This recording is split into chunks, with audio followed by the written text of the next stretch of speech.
Hit it, boys. Powered by NairaBet.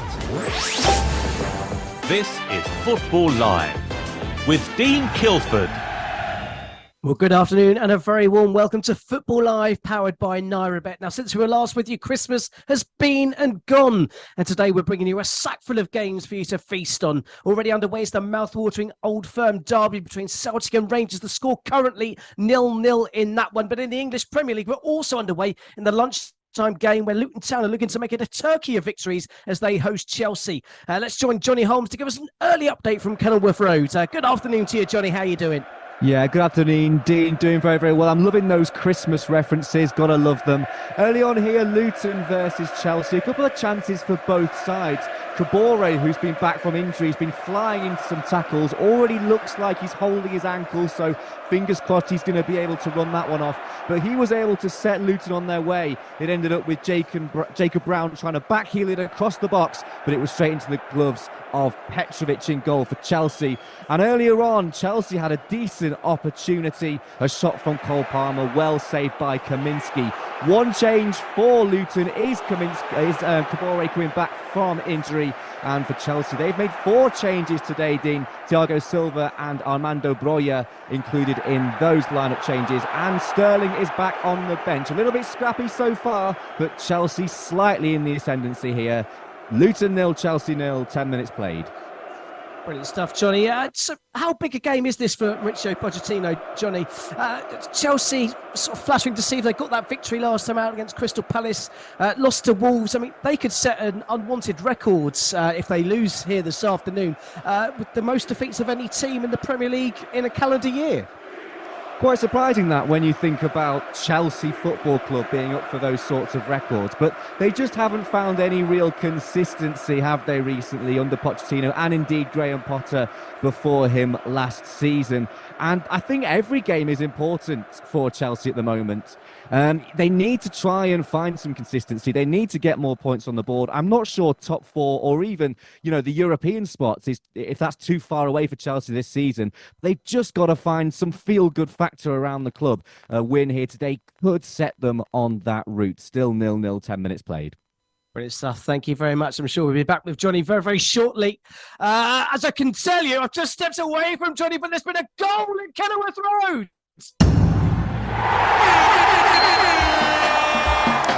The goals, powered by NairaBet. And we said how big a game this could be for Mauricio Pochettino when it's his side that have got a goal up. Cole Palmer has scored, curling one into the corner to make it Luton 0, Chelsea 1 at Kenilworth Road. We'll rejoin Johnny very, very shortly to hear details of that goal. So an early goal in our game in the Premier League. Meanwhile, while we wait to hear details of that goal, let's head over to the game at the Auld Firm. It's Celtic v Rangers. It's a big one in the Scottish Premiership, and I'm delighted to welcome Tom Cooney to Football Live.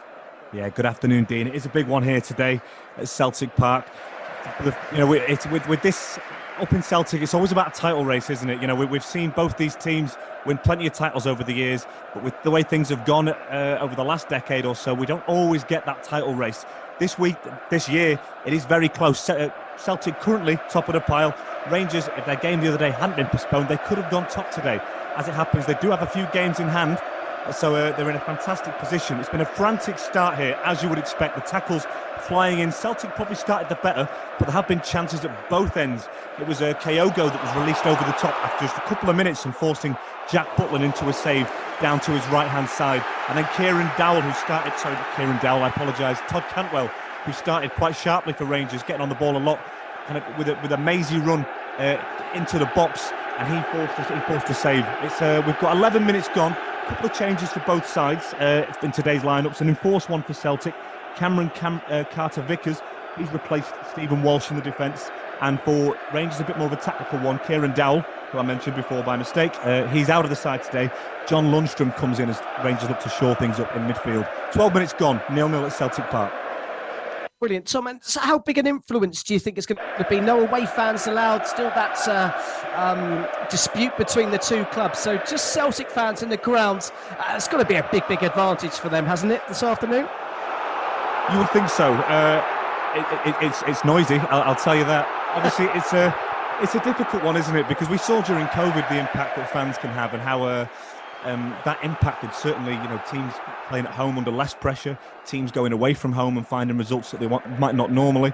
In a game like today, obviously, I've never played at this level, but we do wonder with the amount of noise that's created, how much it impacts the away side when it's not your fans in the ground. So far, it's gone as you would expect. Rangers have got on the ball. They're looking brave, but it'd be an interesting one to see how this pans out.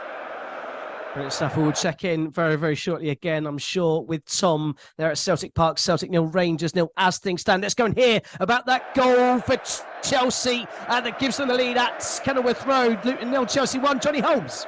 It's an absolute disaster for Luton. An absolute disaster for the man who's returned from injury today.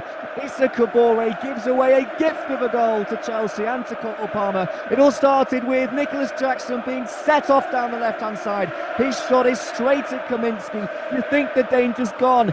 On the ball is Kabore with lots of time to do whatever he likes with it, and he passes it straight to Palmer, who lashes the ball into the back of the net. Nothing the goalkeeper could do, so much Kabore could do.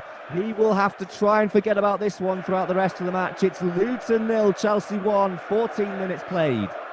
Great stuff. Thank you very much, Johnny. There is another game going on in Serie A at the moment. It's Atalanta taking on Lecce. Lecce thought they'd taken the lead a couple of minutes ago into the second half of that game, but it's now Atalanta who have taken the lead. Ademola Lookman, the former Everton man, found a way to score, dribbling through two players before lashing a brilliant effort into the top corner, in fact, to make it Atalanta 1, Lecce 0. It's just about an hour gone in that game. Of course, big result that would be for Atalanta as they look to push towards those Champions League places. As it stands, they've climbed up to 6th into the table, into that Europa Conference League place on 29 points from 18 played. So we know what's going on right now on Football Live, but later on this afternoon, we've got our fantastic team of reporters around the grounds for all of the English Premier League games, including Manchester City versus Sheffield United, Aston Villa versus Burnley, Crystal Palace versus Brentford, and Wolves versus Everton. If that wasn't enough, then we've also got coverage of a cracker from Serie A as Bologna travel to Udinese. Now, today is all about the Premier League and Serie A. Yesterday was about the English Championship and Leagues 1 and 2 in England. And there was a whole host of Nigerians on show yesterday evening. And here with a roundup of the key highlights from those fixtures is our very own Barry Swain.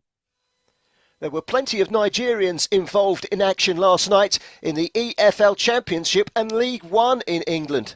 Wilfred Ndidi was a starter in Leicester's 2-0 victory away at Cardiff City, extending the Foxes' lead at the top of the Championship. Also pushing at the top of the Championship are Southampton. They had an excellent 2-1 home win against Plymouth Argyle. Sam Edozie with an assist, Joe Aribo coming on as a substitute for the Saints. Sammy Ajayi played all 90 minutes as West Bromwich Albion upset promotion hopefuls Leeds United at the Hawthorns. A 1-0 victory for the Baggies, who are in and amongst the playoff picture themselves in the Championship this season. Nigerian Tom Dele Bashiru started for Watford in a 1-1 home draw against Stoke City. Watford reduced to 10 men. The Ivorian Vakuran Bayo sent off in that game.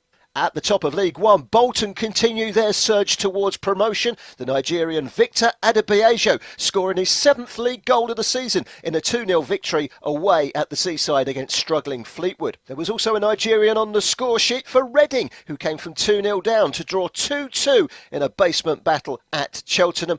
Paul Mukaru scoring deep in stoppage time in the first half for the Royals to make it 2-2. Elsewhere in Italy, in Serie A, a suspended Victor Osimhen watched from the stands as Napoli were held by 10-man Monza 0-0. Inter Milan were also held at Genoa 1-1. There's a victory for Lazio. They beat Frosinone 3-1. And Torino went down 1-0 at Fiorentina. In the Primeira Liga in Portugal, Benfica went top of the table with a 3-0 home win against Famalicão, whilst Porto are only 2 points behind them after they themselves also enjoyed a clean sheet and a victory in a 1-0 win against Chaves.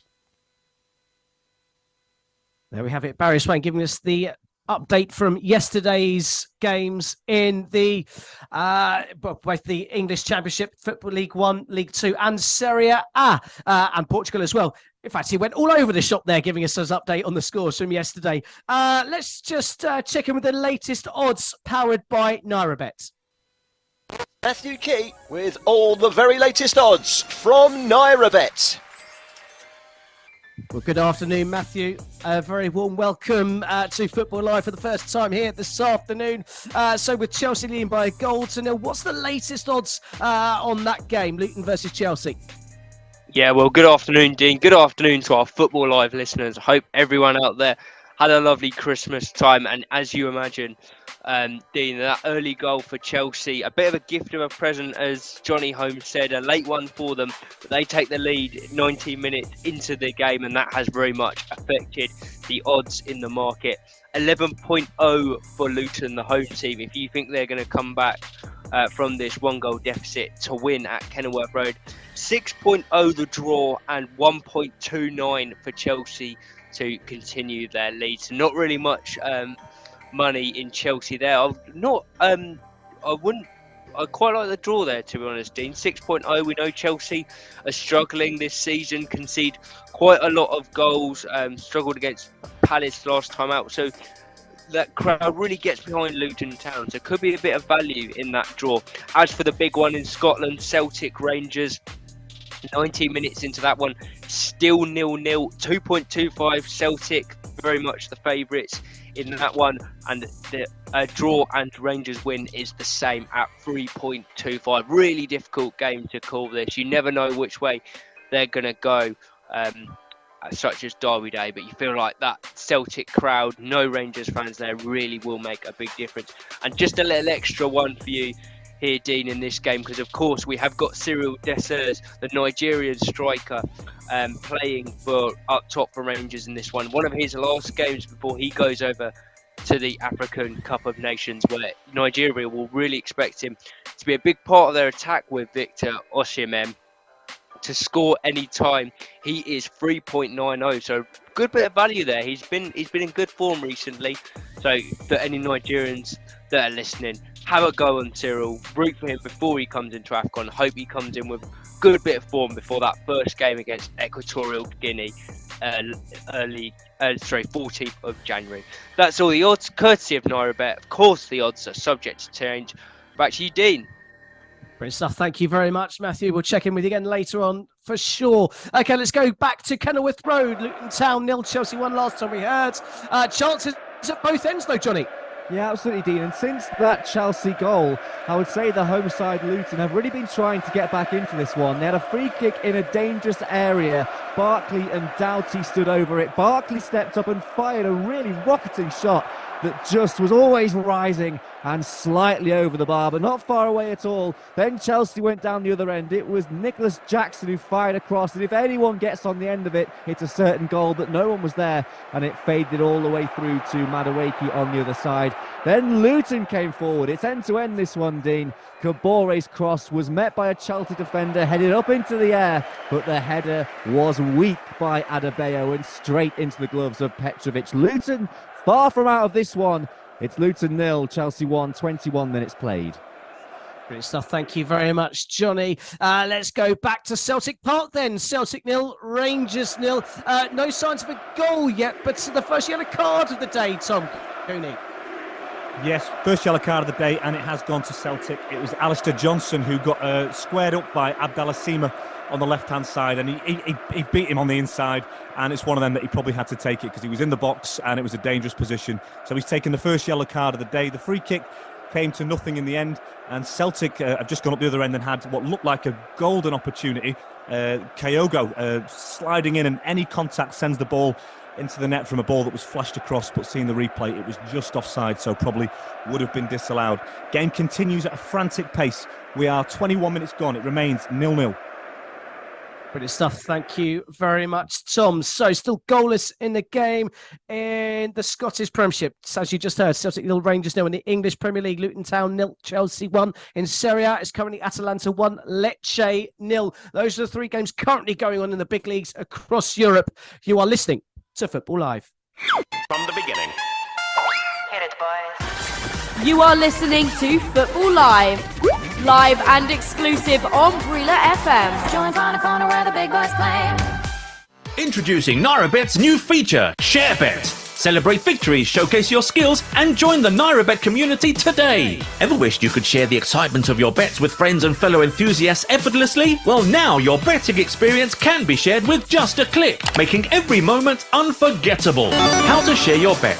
Step 1. Place your bets at nairabet.com. Step 2. Go to the My Bet section. Step 3. Select the drop-down on your bet slip. Step 4. Select Share Bet to copy your bet. Your bet is now ready to be shared with the world. Must be 18 plus to place a bet. General terms and conditions apply. I can tell you, no, I can't tell you anything. Pity those poor North London supporters. Absolute chaos at the Etihad. Yes, the goal has finally come. Attack, attack, attack. We've heard about the goat in the crowd. Is there a goal on the pitch? Is Victor Osimhen with the goal. And I'm sure most Chelsea fans out there listening will agree that that simply is not good enough. We're zigzagging all over the United Kingdom. And they've got to play 3-4, 3-4-2, no, 3-4-3 looks like. Kick off your New Year's celebrations early tomorrow afternoon on Brila FM with the return of Football Live and a New Year's Eve special. Two big games in the Premier League, a London derby between Fulham and Arsenal, and Tottenham Hotspur at home against Bournemouth. Two big games in the Premier League. Our end of year special tomorrow afternoon with Chris Baldwin starts at 2 o'clock in the afternoon. We hope you can join us then. You are listening to Football Live. Live and exclusive on Brila FM. The Premier League, the Bundesliga, Serie A, La Liga. 4 hours of football every Saturday and Sunday on Brila FM with Football Live. You are listening to Football Live on Brila FM 88.9 and 101.1 FM. Happy New Year from everyone at Football Live. Let's get back to the action on Football Live. Hit it, boys.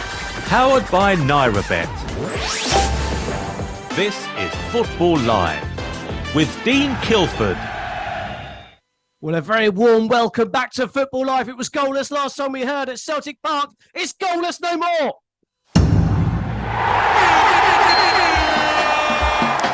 The goals, powered by NairaBet.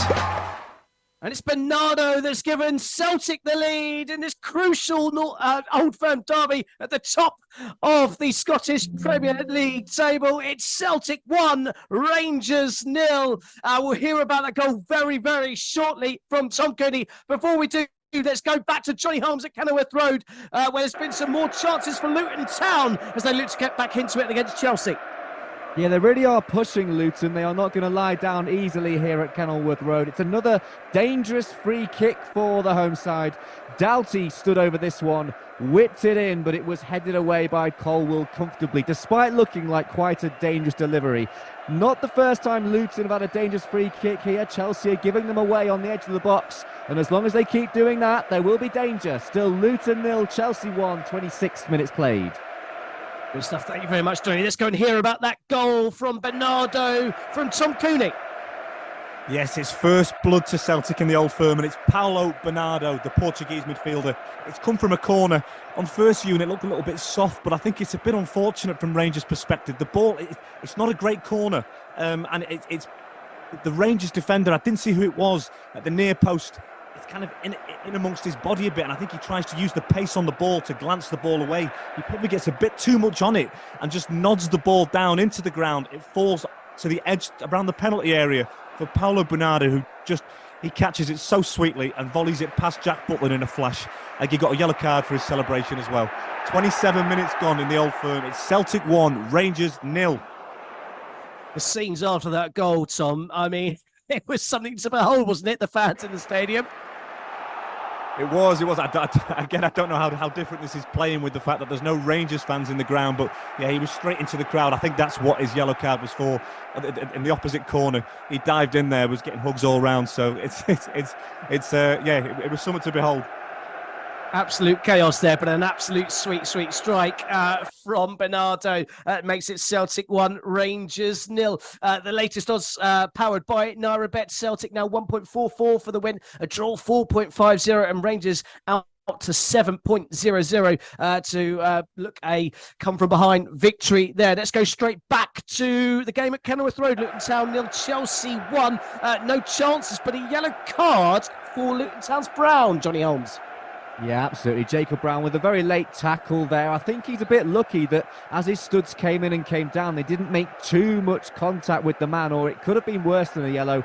But it is a yellow card for Jacob Brown, and deservedly so. But Luton, last 10 minutes, have been the better side. They've got possession at the moment. They're whipping crosses into the box, and Chelsea is struggling to get out of their own half here. Can Luton get that elusive goal? Luton 0, Chelsea 1, 29 minutes played. Brilliant. Thank you very much, Johnny. Of course, these games going on right now. Since we were last reviewed, there's been another round of Premier League fixtures in midweek. We had the Boxing Day fixtures, of course.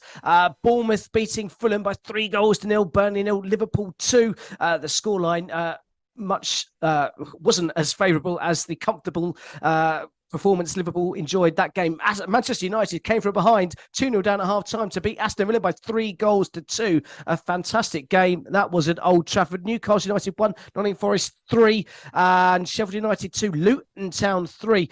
The second of Luton Town's festive victories. There's just a bit of concern at Kenilworth Road. Conor Gallagher is receiving some treatment again on the pitch following that challenge from Brown, which he got a yellow card for. Now, Gallagher, of course, being at the centre of attention, potentially looking to be sold by Chelsea, despite being their captain in the absence of both their fullbacks, Reece James and the left back, whose name has escaped me right now. But Gallagher is down, receiving treatment. He's back on his feet, looking a little bit gingerly, but he should be able to continue. But big concern. And a lot of Chelsea fans don't want him to go, but potentially he might be sold against his will. Let's go and join Johnny Holmes just to fill us in exactly what happened with that challenge. Yeah, captaining the side today, Conor Gallagher, and he stretches to make a block from Brown, who follows through on Conor Gallagher. Gallagher makes a brilliant block and it goes behind for a corner. The ball's already gone and it's on the follow through from Jacob Brown, who is on a yellow card. I don't think you would say there was any intent behind this one, but he definitely connects with the leg of Conor Gallagher, and it doesn't look great at all in slow motion. Then again, nothing really does. Conor Gallagher seems to be okay, seems to be back to his feet, seems to be able to continue, but yeah, that'll be a sore one. Still Luton 0, Chelsea 1, half an hour played. Brilliant. Thank you very much, Johnny. That's looks like Gallagher's back on the pitch and moving around freely. So that's good news for Chelsea fans there. Still leading by a goal, still courtesy of that Cole Palmer early strike. Since we continue our roundup of the midweek games, on Wednesday, on the 27th, Brentford 1, Wolves 4. Absolute thumping at home for Brentford. The first time they've conceded 4 goals at home in the Premier League.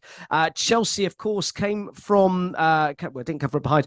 They led early on against Crystal Palace. Elisa equalised at half-time. And then the late Madueke penalty gave them all 3 points at Stamford Bridge before Everton lost 3-1 at home to Manchester City, despite leading by goals at half-time.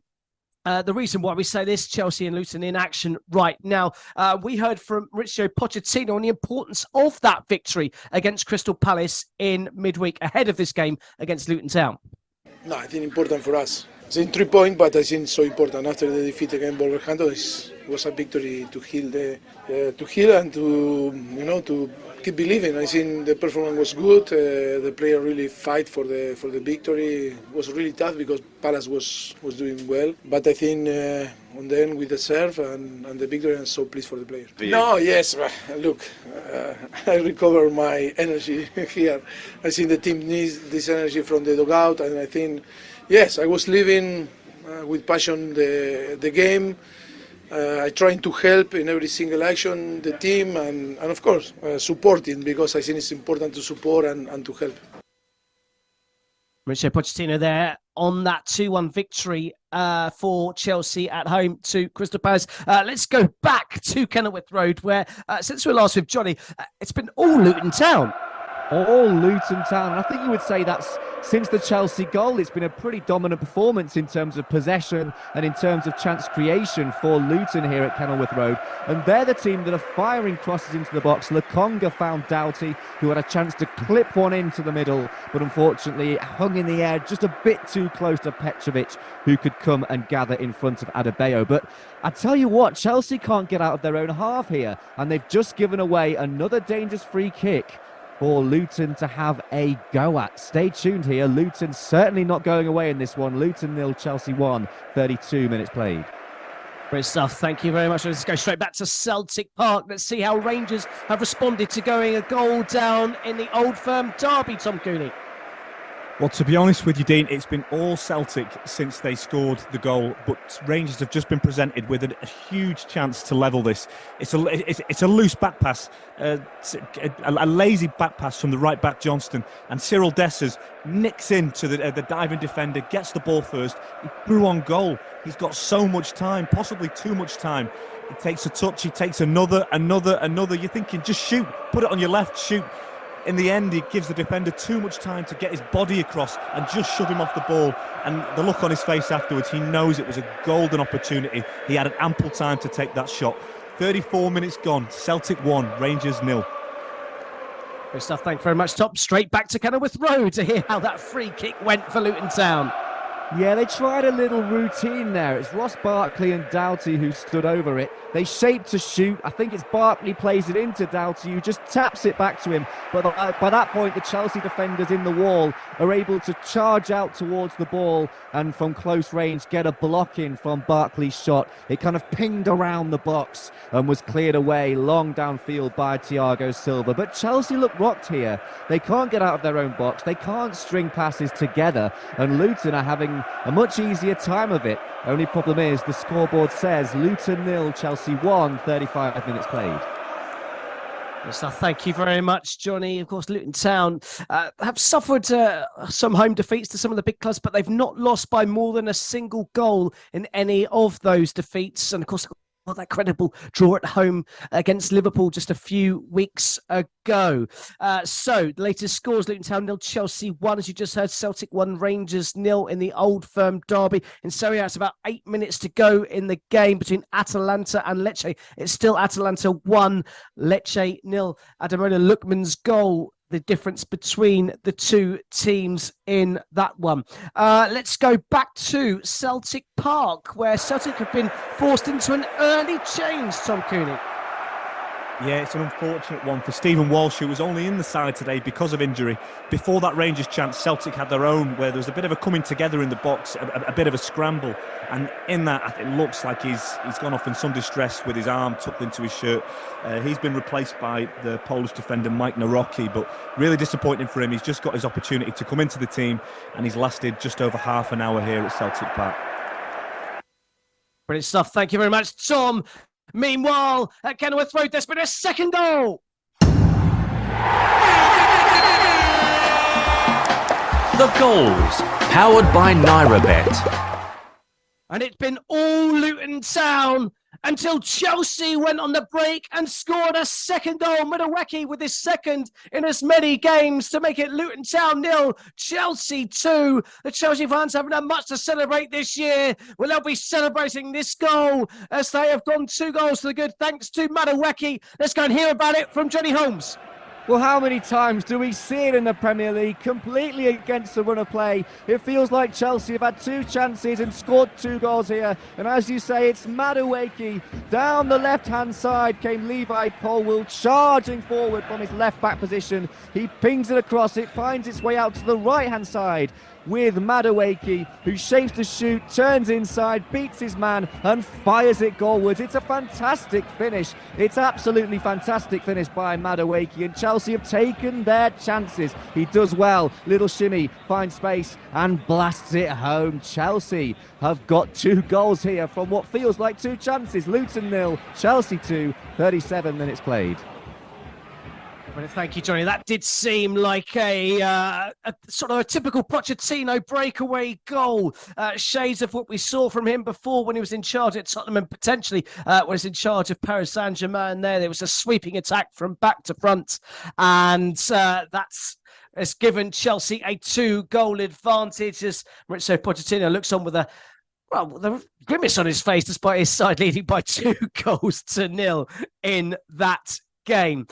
So just to bring you up to date with the scores, it's Luton Town 0, Chelsea 2, Celtic 1, Rangers 0, and Atalanta 1. Lecce 0. We're into the final 5 minutes of that game in the first half in Serie A. I was talking through the midweek Premier League games, and we mentioned the big result from Manchester City coming from behind to win at Everton. Let's go and let's hear from Sean Dyche. He wasn't happy about some of the decisions that went against his team, notably the penalty that Manchester City were awarded to put them 2-1 up. A handball was given against Onana by the assistant referee that VAR upheld the decision given on the pitch. Let's hear from Sean Dyche on that decision that cost the team a potential point against the current champions.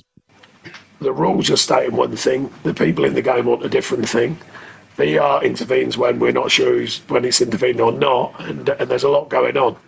And then they're even on about, as you know, they're about miking referees, they're about, putting more screen, looking at the screen. I can't work it out. Surely the idea is to take it away and give the ref less to do it in a good way, in a positive way. Just let them referee the game. But they keep adding another rule and another layer and another offside thing where we all just sit there going, I have no clue what's going on here. But anyway, we just got to go with it and just got to hope that you get more, for you, go for you, than against you. But we certainly had 2 in the last 2 games that have clearly gone against us, in my opinion. Sean Dyche, not a happy man with VAR, as many managers haven't been this season. So let's go to back to Celtic Park. Rangers looking to get back into it against Celtic, and I had another chance to find an equaliser, Tom. Another 2 chances, Dean. It was a goal kick, which obviously you can't be offside from, and I think the Celtic defenders were a bit just caught sleeping, and it was Ross McCausland that was released directly from Jack Butland's goal kick over the top. The ball got a bit caught in between his feet though, so he wasn't able to get a brilliant strike away, and Celtic managed to get a body back in the way. It fell to Todd Cantwell. He beat a man, got into the box, had a great opportunity and forced the keeper into a save down low to his right hand side. The chances are all coming for Rangers now. They'll be frustrated that they're not on level terms. As you speak to me now, they've just got a corner with about 5 minutes to go until half time. It remains Celtic 1, Rangers 0. Thank you very much, Tom. Let's go straight back to Kenilworth Road. Chelsea had their 3rd chance of the game and almost made it 3-0, Johnny. They absolutely did, Dean. Chelsea were unable to settle after scoring that first goal. That's when wave after wave of Luton attacks came forward. Can they settle after this second goal now? It's another massive chance for Chelsea. It's a free kick in a dangerous area, whipped in by Cole Palmer, who's having a fantastic game today, has already got a goal to his name. And it's right on the head of Axel Disasi, who really should be scoring. He's not marked, no one anywhere near him. Plenty of time to weigh up the header, weigh up his options, and in the end it just glances off his forehead and trickles away, and then the offside flag goes up after a bit of a scramble in the box. But Chelsea really could and possibly should be 3-0 up now. It's Luton 0, Chelsea 2, 41 minutes played. Thank you very much, Johnny. Into the final couple of minutes of the first half in our feature going to the Premier League and the Scottish Premiership. In Serie A, into the final 3 minutes of the 90. Atalanta still leading by that Ademola Lookman goal 2-0. There's a potential VAR check just hearing at Kenilworth Road for a penalty for handball in the game between Luton Town. A potential penalty for Luton Town. So referee just holding up play for a corner. In fact, he's just waved onto no corner there. But there's also been a VAR check at Celtic Park. Let's go and hear about that one from Matthew King. Sorry, from Tom Cooney. Apologies, we'll join you very, very shortly, Tom, on that one. It was a VAR check for a potential penalty for Celtic. Not given was the verdict. The same at Kenilworth Road. So 2 VAR checks in a matter of seconds. Neither penalty given for either side in that one. As we continue our roundup of the midweek Premier League games, and it rounded up with a disaster for the North London teams on Thursday night. It started with Brighton Hove Albion thrashing Tottenham Hotspur by 4-2. They were 4-0 up with less than 10 minutes to play, and somehow almost contrived to give Tottenham a point out of that game with the chances they gave at the end of that one. But Brighton, comfortable winners on the night down at the Amex Stadium. For Arsenal, well, they surprisingly lost at home to West Ham United, who have come somewhat, shouldn't really be a surprising victory. They've beaten Tottenham, Manchester United and Arsenal in recent weeks. It finished Arsenal 0, West Ham United 2. We'll hear from Mikel Arteta very, very shortly in his reaction to that game. Meanwhile, let's go back to Celtic Park and let's hear about that potential penalty decision for Celtic. Yeah, big shout from Rangers for a penalty. It's for a handball. It's one of these. It's very difficult handball at the minute, isn't it? You know, every week we see decisions that seem to contradict what we saw last week. It's one of them where the ball is dropping out of the air.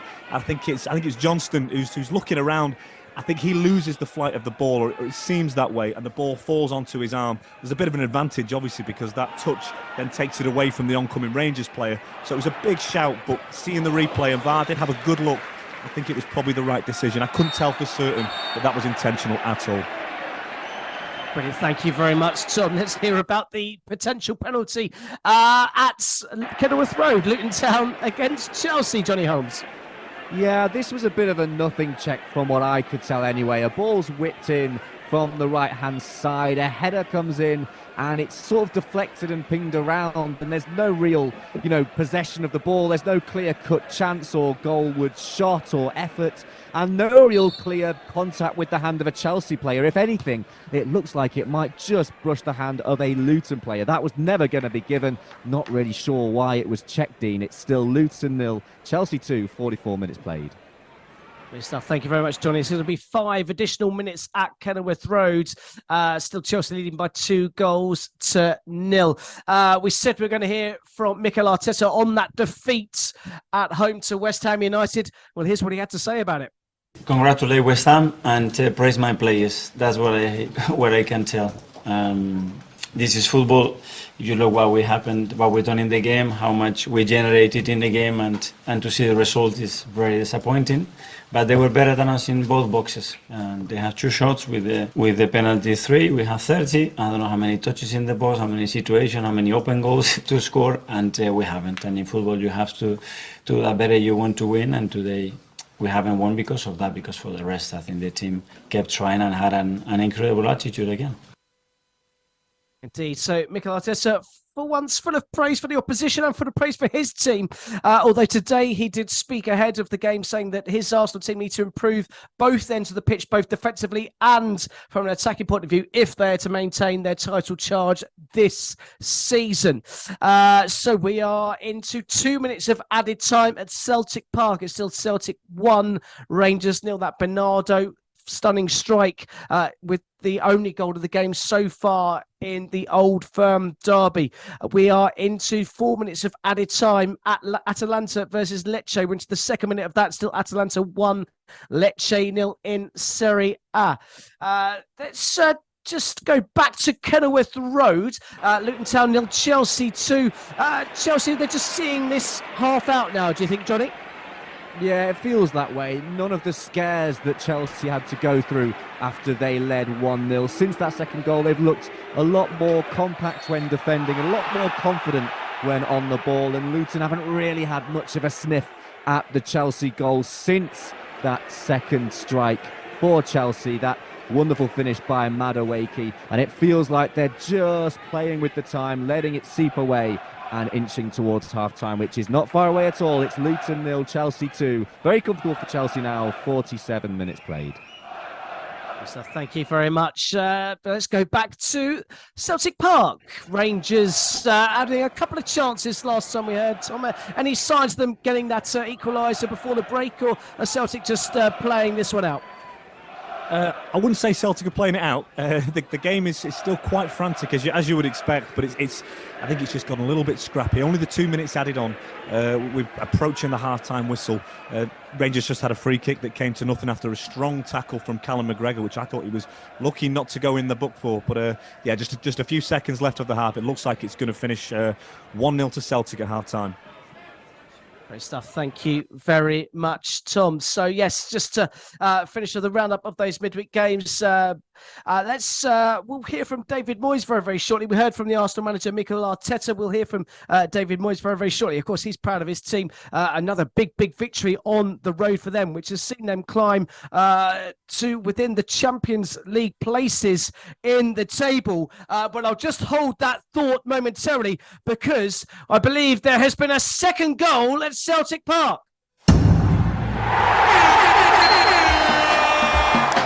The goals, powered by NairaBet. And it looks to be an equaliser. No, it's been disallowed. We thought Rangers had equalised in that game, but its goal has been disallowed. The referee had blown his whistle for a free kick before the ball hit the back of the net. So Rangers, if they had fans in attendance, would have momentarily had their celebrations halted. It's still Celtic 1, Rangers 0. The half-time whistle just gone there in that game. Rangers thought they'd equalised just before the break, but a free kick given instead of that one. So we'll hear from Tom Cooney very, very shortly, just exactly what happens at Celtic Park, but it's still Celtic 1, Rangers 0 as we've entered half-time. Meanwhile, whilst we wait, let's hear from David Moyes on that big, big victory for West Ham United on Thursday night. A brilliant defensive job. Terrific structure, organisation, discipline by the players. Obviously, Arsenal played incredibly well, put us under so much pressure, but we have to say that we there's a big part of football which is defending, and sometimes you don't want to talk too much about it, but we done a really good job. Arsenal used to make a living out here, if you remember, so tonight we done a really good job in stopping them. David Moyes there, full of praise for his sides with that big, big victory at the Emirates against Arsenal. Let's go and hear about the goal that wasn't given. That wasn't as controversial as it may have seemed, Tom Cooney. Well, the reason why I say it's not as controversial as it may have seemed is because I think that if the whistle hadn't gone, possibly Joe Hart gets down and makes the save. The free kick was whipped in from James Tavernier. It was headed to the edge of the area. I think that the referee has seen a shove. It's one of them where I didn't see it. Maybe it was there, but it was possibly a little bit soft. Then Rangers take the shot. It takes a couple of deflections and ends up dribbling into the corner. As I say, I think Joe Hart would have made the save if the whistle hadn't been blown, but Rangers were furious and surrounding the referee. They thought that it was a very soft blow for a foul. How do you feel the second half's going to line up there, Tom? Rangers certainly giving as much as they're getting in the first 45. Definitely, it's been a frantic first half, and Rangers have had more than their fair share. Obviously, Celtic getting that goal, which Rangers will be a little bit disappointed with. Maybe it was coming, but from a corner, it could have been dealt with a lot better. And obviously, Bernardo rifled that one in brilliantly. The response after 5 minutes or so has been quite good. Rangers had a couple of great chances, one in particular for the Nigerian striker Cyril Dessers, where I mentioned he had possibly too much time. He'll be so disappointed that he didn't steady himself and get a shot away, because that was a huge opportunity. And elsewhere there were half chances for I think Todd Cantwell had a couple of opportunities. Rangers will be disappointed. I think there's a long way to go in this game. Rangers are playing quite well. I think Celtic probably have more gears to go into, so it's set up for a really, really interesting second half. Great stuff. Thank you very much, Tom. Of course, Brendan Rodgers has never lost a game in charge of Celtic at home to Rangers. He's only, in fact, ever lost one Old Firm game to Rangers in 13 previous meetings between the two sides when he's been in charge at Celtic. It's half-time at Kenilworth Road, Luton Town 0, Chelsea 2. Johnny Holmes, let's just wrap up that first half for us. Yeah, it's been an intriguing one, Dean. Chelsea lead by 2-0. Madueke and Palmer getting those goals, both of which came at times where Luton looked to be asserting some sort of presence and maybe even dominance on the game at their home ground here. Just to give you some stats, both sides' expected goals, whatever we can read into that stat, are at 0.3. Ball possession, 49-51. Total shots, 6 for Luton, 7 for Chelsea. You think it's pretty even, but no, Chelsea lead by 2 clear goals. It's all about taking your chances. Of their 6 shots, Luton have put none on target, and Chelsea have put 6 of theirs on target. So that's where the story goes. If you take your chances, you get the lead, and Chelsea now, and certainly last 10 minutes of that half, looking pretty comfortable at Kenilworth Road. Luton 0, Chelsea 2 at half-time.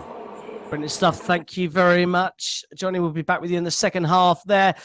Meanwhile, it's finished in Serie A. Atalanta 1, Lecce 0. That result sees Atalanta jump up to 6th in Serie A, just 2 points behind Bologna, who kick off in just over half an hour's time on our featured game on Football Live. But now it's time to hand over to FJ and the team in Nigeria, in Lagos. As we step away momentarily, you, of course, are listening to Football Live. Powered by NairaBet. This is Football Live with Dean Kilford.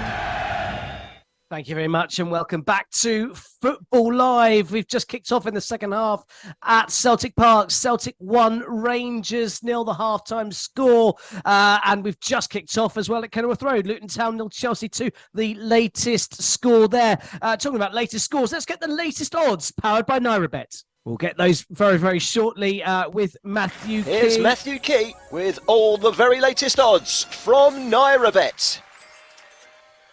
Hi there, Dean. Yeah, second half now underway in both of our early games. Obviously, one of them very much in the balance, still at the Old Firm. Chelsea not looking so. They look comfortable at the moment against Luton, weathering that storm from going 1-0 with that Madueke second goal. Luton very high, as you'd expect, 41.0 if you think they can produce what will be a miracle really and win that 3-2 or better. The draw just gone down to 13.0, still looking pretty unlikely. Chelsea think get chances on the counter-attack, something they've been very good at this season, and Chelsea, as you'd expect, an almost pointless 1.06 if you think they're going to hold on here.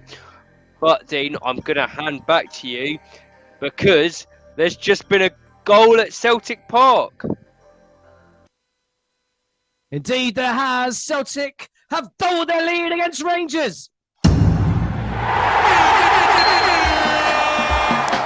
The goals, powered by NairaBet.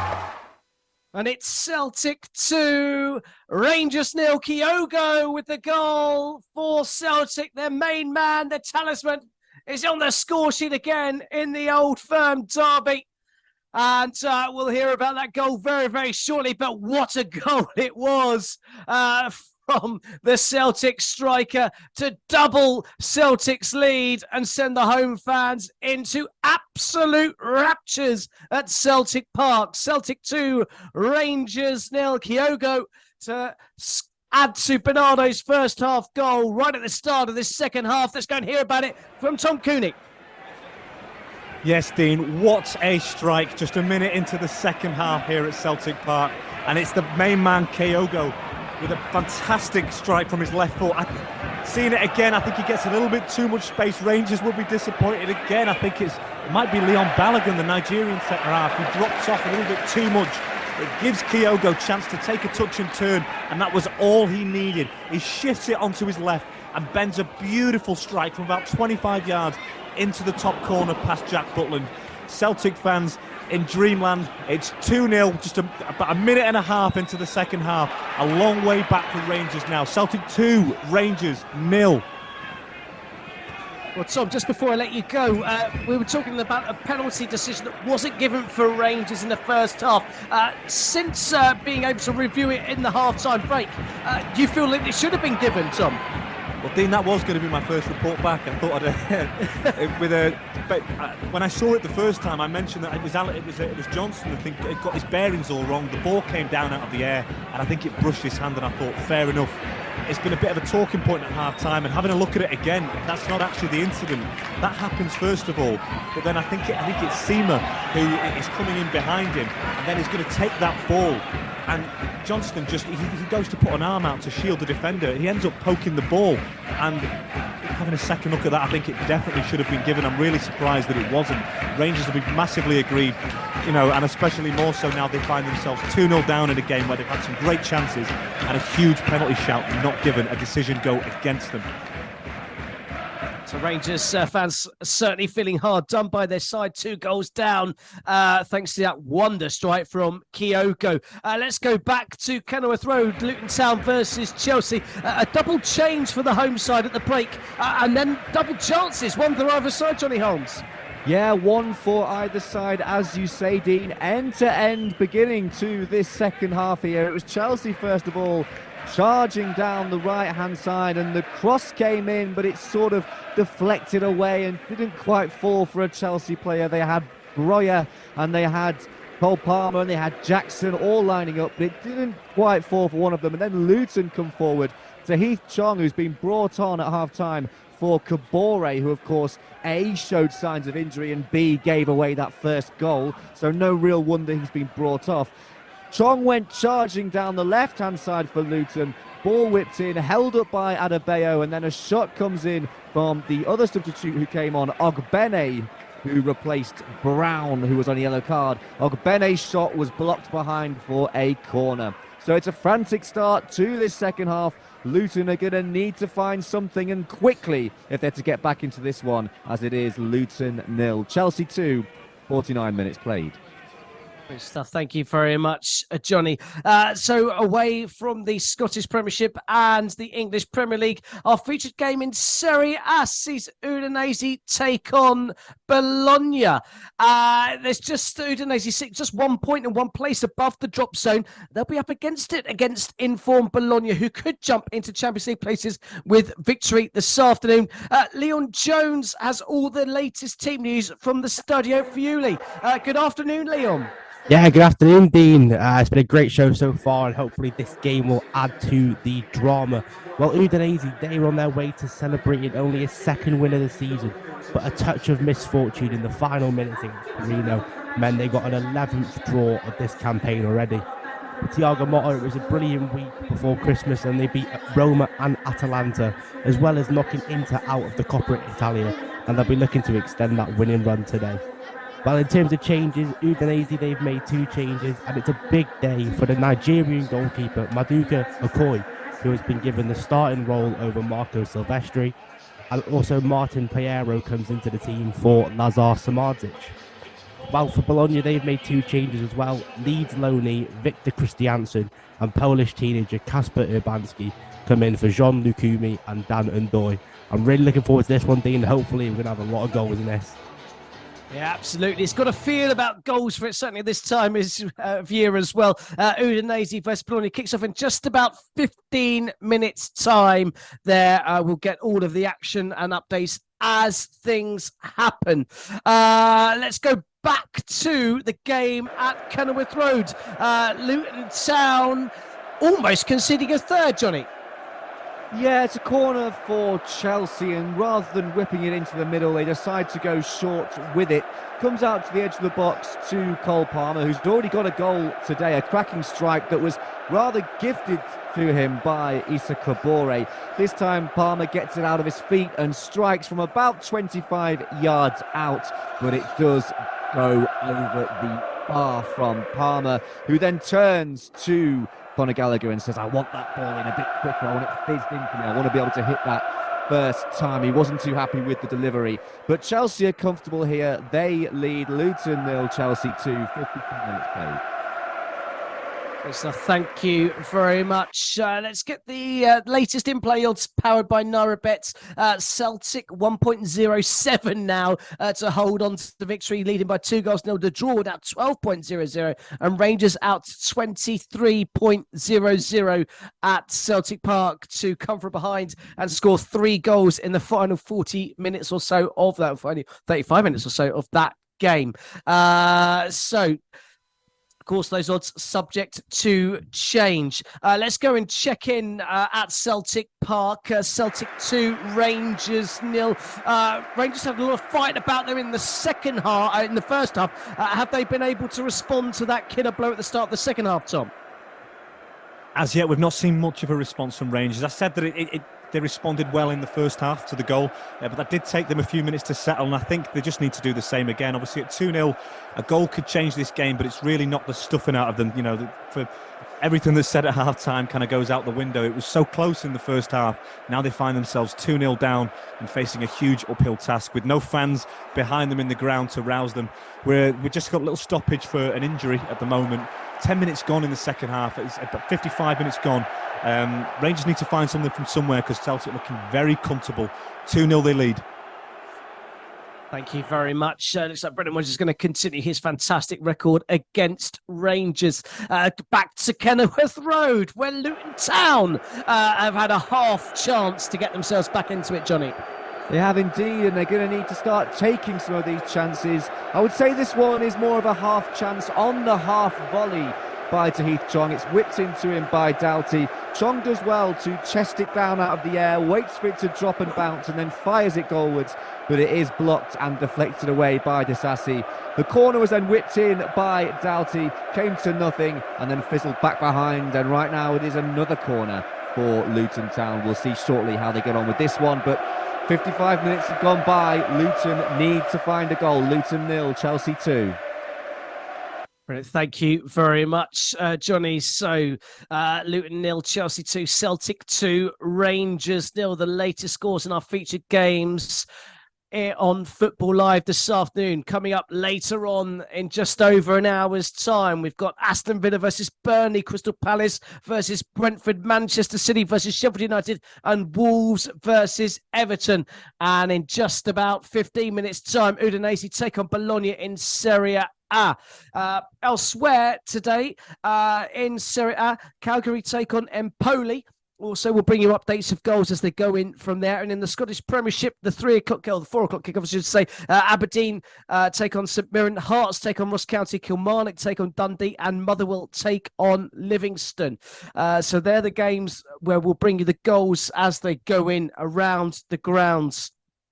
Let's go back to Luton Town, Kenilworth Road, just to hear how did that corner progress, Luton? Any chance created for Luton there?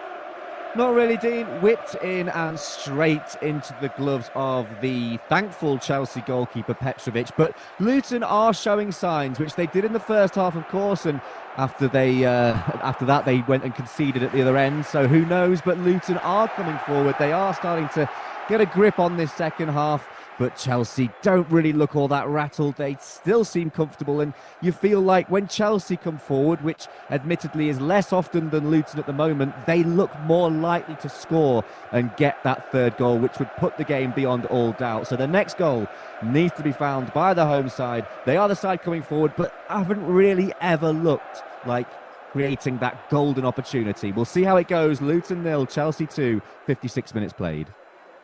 Thank you very much, Johnny. So as things stand, Chelsea hold on to victory. They would climb up to 10th in the table. In fact, they'd stay 10th in the table, but they'd improve their goal difference just a point behind Newcastle and just 8 points behind the Europa League place, I should say, which Tottenham currently occupying 5th place, and 9 points behind Manchester City, who occupy that final Champions League place. So maybe with a good run in the second half of the season, Champions League football might not be out of the question for Chelsea this season. For Luton Town, well, they'd remain in the bottom three, still a point behind Everton in the table, and 2 points shy of Nottingham Forest, 3 shy of Crystal Palace and 4 shy of Brentford, with the same number of games being played. Of course, they will have that rearranged fixture to play against Bournemouth at some point due to the injury suffered by Tom Lockyer. We'll just recap on our midweek Premier League games. We were talking just before we went back to Lagos about West Ham's big victory away at Arsenal, which has seen them really climb up the English Premier League and as high as 6th in the table, just 3 points off of Tottenham and just 4 points of a Champions League place from Manchester City. David Moyes has done such a good job there, but the main man that he counts on is Jared Bowen, who spoke about his delight of their victory at the Emirates on Thursday night. We knew it was going to be difficult. These were a top side, but we wanted to build on what we've done against Man United. And I think for us, we haven't probably been consistent enough. We might have won one game, and then the Fulham game springs to mind where we concede 5. But if you want to be spoke about to go into the top 6 and get higher up in the division, you have to be consistent. And today was, like I said, a hard game. But I said after the Man United game, we have to come here with a mindset that we need to take points, and we've done that. Well, they have done that. They did claim all 3 points. It's back-to-back wins in North London for West Ham United in just the space of a couple of weeks, as West Ham United up to 6th in the table as things stand. So, currently, in the Old Firm derby, Celtic 2, Rangers 0. At Kenilworth Road in the English Premier League, it's Chelsea 2, Luton Town 0. We've got big games coming up later on, but let's just get an update on the game at Celtic Park. Celtic taking on Rangers. It's proven to be a little bit comfortable now for Celtic, isn't it, Tom? Yeah, we've lost a little bit of momentum in the game. I think Matt O'Reilly went down. I mentioned just with my last update, he was down for some time with quite a nasty knock to his nose. There was quite a lot of blood, and obviously he had to go off and change his shirt. So the game's, since it's restarted, there really isn't a lot happening. Obviously at 2-0, this game potentially is far from over, but Celtic very comfortable. It's been a bit scrappy, a little bit stop-start. We've got another free kick for Celtic in their own half at the moment. Matt O'Reilly is back on the pitch with a blooded face but a fresh shirt. We've got, what are we? We've got half an hour to go in this game. And Rangers need to find something. It's, remains Celtic 2, Rangers 0 in the Old Firm. Great stuff. Thank you very much, Tom. Let's go back to Kenilworth Road. Luton Town 0, Chelsea 2. Last we heard, any signs of Luton being able to find their way back into this one, Johnny? Not really. Last 5-10 minutes, the pace has been taken out of the game a little bit, which is surely a strategic decision by Maurizio Pochettino and Chelsea. Nicholas Jackson has just fired a shot right down the throat of Kaminsky as he drove forward. But other than that, no real chances. It's been a bit scrappier. Slowed the tempo down slightly, have Chelsea, which suits them just fine. They are in the driving seat here, and Luton haven't really shown much of a willingness or ability to get back into this one. Luton 0, Chelsea 2, and 60 minutes played. Johnny, what do you make of Ross Barkley, of course, player that has signed for Chelsea? Didn't really happen for him at Stamford Bridge. Got a new lease of life at Kenilworth Road for Luton Town, and some say he's playing the best football of his career. Has he managed to get any influence on this game at all? He's certainly trying, Dean. It's great. I love the fact that Ross Barkley has got back into the Premier League fold. I mean, I thought when he came through early on in his career, Everton, went to Chelsea, of course, and didn't really find the top gear when he was at the Chelsea side that was, of course, winning trophies at the time. And I really liked him as a player and thought he maybe threw a little bit of his career away by making the wrong career moves, but it's great to see him now back in the Premier League and playing very good football with Luton. As for today, he's tried, he's got on the ball, he's pinged passes out wide, he's tried to make drives into the box, but Luton are second best here, and it's so difficult to be that lone figure. He's tried, but so far nothing doing. It is still Luton Town 0, Chelsea 2. So thank you very much, Johnny. So Luton 0, Chelsea 2, as you just heard. Celtic 2, Rangers 0. They're the latest scores here on Football Live. And of course, you are listening to Football Live. I can tell you, no, I can't tell you anything. Pity those poor North London supporters. Absolute chaos at the Etihad. Yes, the goal has finally come. Attack, attack, attack. We've heard about the goat in the crowd. Is there a goal on the pitch? Is Victor Osimhen with the goal. And I'm sure most Chelsea fans out there listening will agree that that simply is not good enough. We're zigzagging all over the United Kingdom. And they've got to play 3-4-2. No, 3-4-3 looks like. Secure an instant win with NairaBet when your team leads by 2 goals in the match. How many times has one of your betting selections had a meltdown after going 2 goals up? Don't stress. With our new 2 goals up market, if your selection goes 2 or more goals ahead at any stage in the match, then your selection will be settled as a winner, regardless of the final match result. Place your bets on the 2 goals up football market at www.nairabet.com. Include the 2 goals up selections in your bet slip with as many other selections as you want. For more details, check out our promotions page. Full terms and conditions apply. Must be over 18. Bets placed on the match winner market do not qualify. Market available on pre-match bets only. Please gamble responsibly. From the beginning. Hit it, boys. You are listening to Football Live. Live and exclusive on Brila FM. Join on the corner where the big boys play. Kick off your New Year's celebrations early tomorrow afternoon on Brila FM with the return of Football Live and a New Year's Eve special. 2 big games in the Premier League, a London derby between Fulham and Arsenal, and Tottenham Hotspur at home against Bournemouth. 2 big games in the Premier League. Our end of year special tomorrow afternoon with Chris Baldwin starts at 2 o'clock in the afternoon. We hope you can join us then. You are listening to Football Live. Live and exclusive on Brila FM. The Premier League, the Bundesliga, Serie A, La Liga. 4 hours of football every Saturday and Sunday on Brila FM with Football Live. You are listening to Football Live on Brila FM 88.9 and 101.1 FM. Happy New Year from everyone at Football Live. Let's get back to the action on Football Live. Hit it, boys. Powered by NairaBet. This is Football Live with Dean Kilford. Well, welcome back to Football Live, and let's go straight back to Celtic Park. Celtic 2, Rangers 0. Last time we heard, but Rangers finally showing some signs of life, Tom. Yeah, a couple of updates for you for Rangers. As you say, they've sparked into life a little bit. The chance a few moments ago for Cyril Dessers. It was a fantastic run from John Lundstrom. He got the ball in his own half and just thought, I'm going to run with it. Took it, he muscled his way past a couple of players, slipped in Dessers, who decided to go on the outside and probably made the angle a little bit too tight for himself, and his left-footed shot was fired into the side netting. And just now, I think it's Seema who is down. Rangers have got a great opportunity from a free kick in a good position. But there's a little Rangers players unhappy though. It's Alistair Johnson, who I mentioned, who was booked in the first half. He was the player involved in the penalty shout, so he maybe got away with an incident there.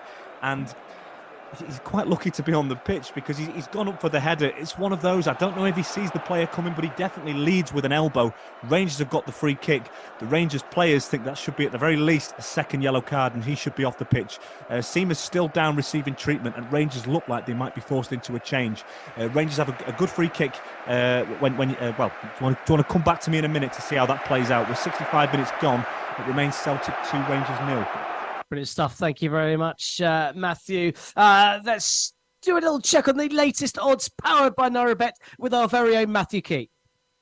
Here's Matthew Key with all the very latest odds from NairaBet.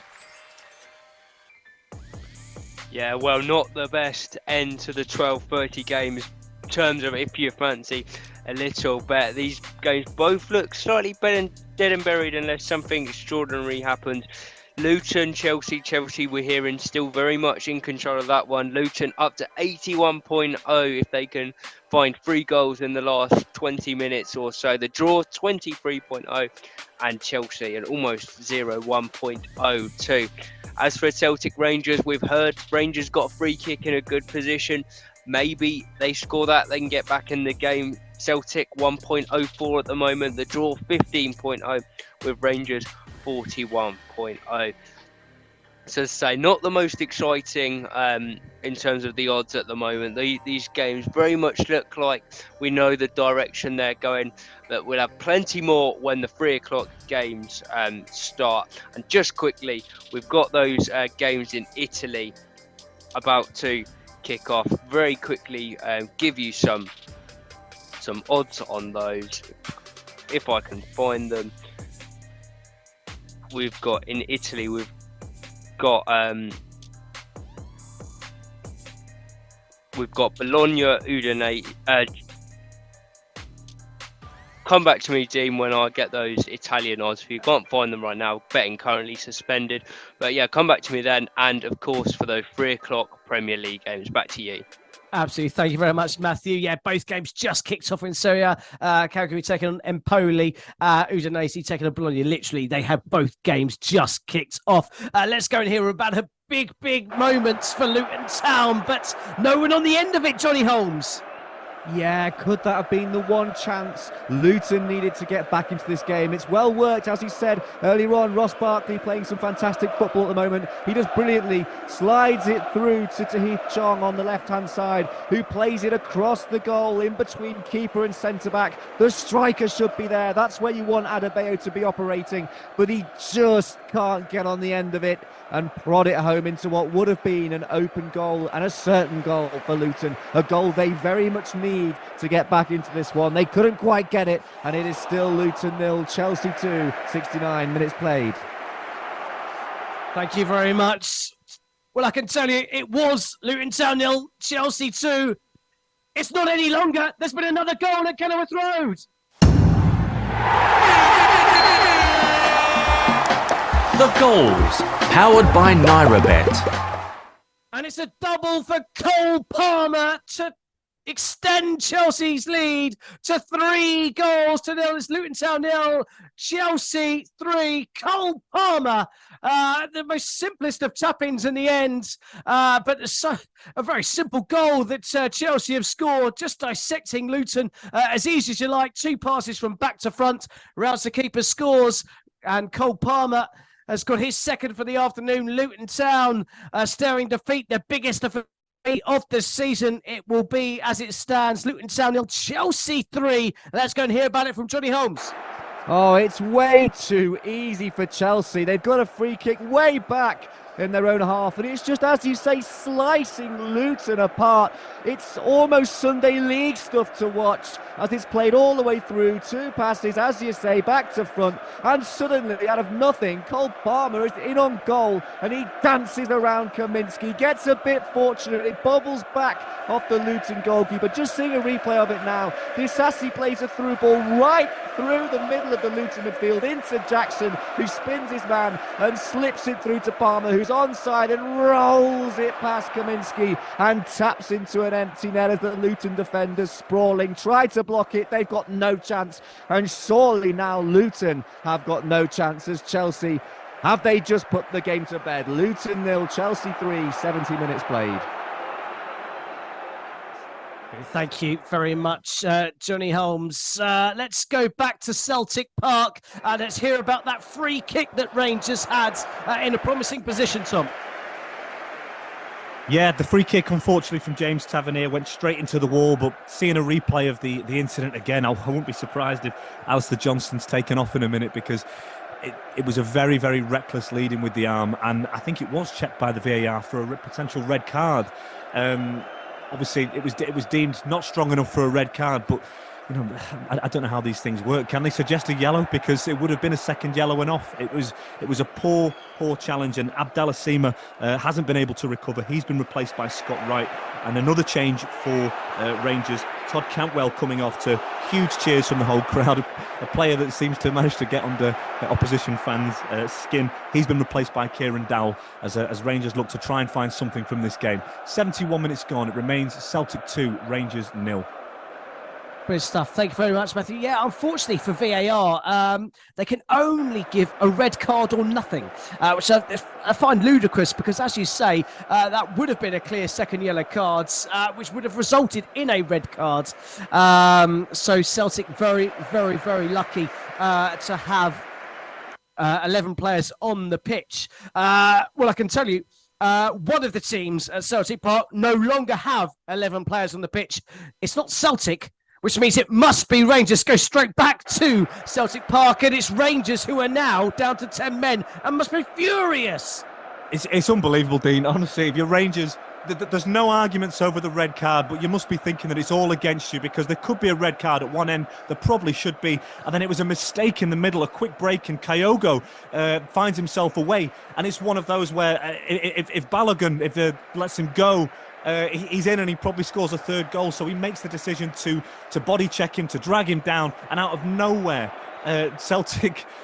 Rangers find themselves down to 10 men. The game has progressed already. We're back playing because there's no complaints from the Rangers players. The free kick came to nothing. It was quite far out, but yeah, 72 minutes gone, and Rangers, this game looks to be disappearing fast to them. It's Celtic 2, Rangers 0, the away side down to 10 men. Thank you very much. It was Luton Town 0, Chelsea 3. Last time we heard, no longer is that the scoreline.